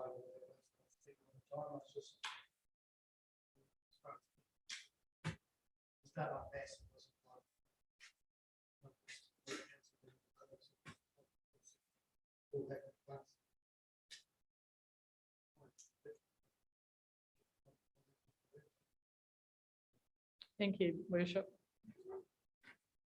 Maybe that's something we need to talk about internally at our parks and reserves or something. Some of it's, I mean, I'm sure people will enjoy the food cows as they get a bit taller, but they're being pruned at the moment because they block all of the summer, all of the winter sun off those houses. But then the Phoenix Palms, a number of them, there's 12 or 13 I've counted in the Wainui Sports Park. So what will you have a little think about that, please? Through you, Madam Chair, I'll talk to Michelle Frey, who's the Director of Livable Communities, but I know that it wasn't our contractors who did it, so No, we know I'll talk that. to Linda Mm. offline as to what went on. Absolutely. We're not suggesting a contractor did it at all. It's just that it is rather unattractive on the boundary of our city.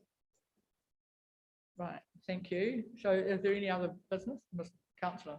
Yes, thank you, Madam Chair. Not relevant to this week, but I'm curious as to why that carving up there is covered. Is there a practical reason for that? Oh, It's been okay, cool. and Thank you. put here, and of course, until we can have numbers in our chamber, we can't have the function to unveil it.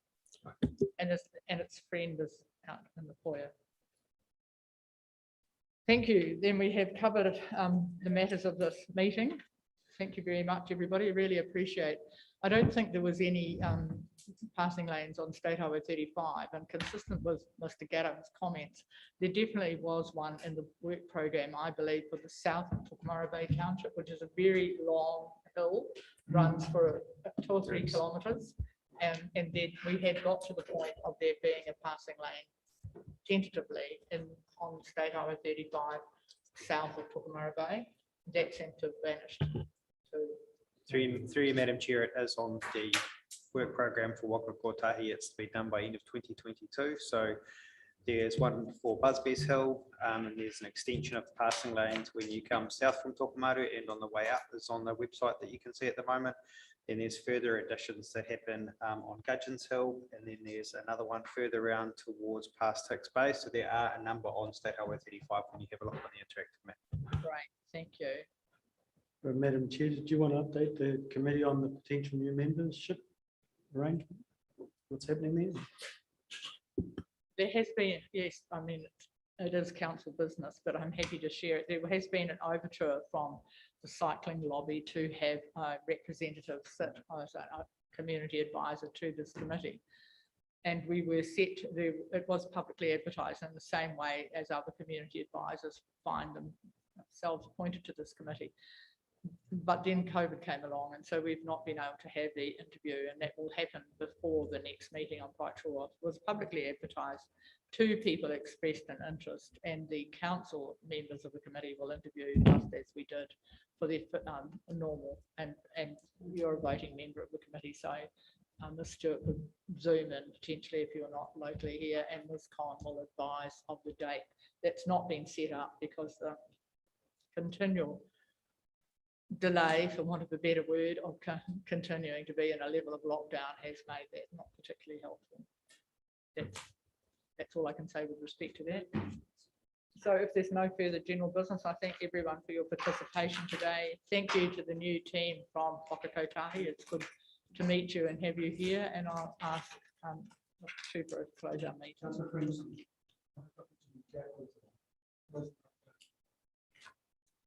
Councillor Cranston will close the meeting. Is that?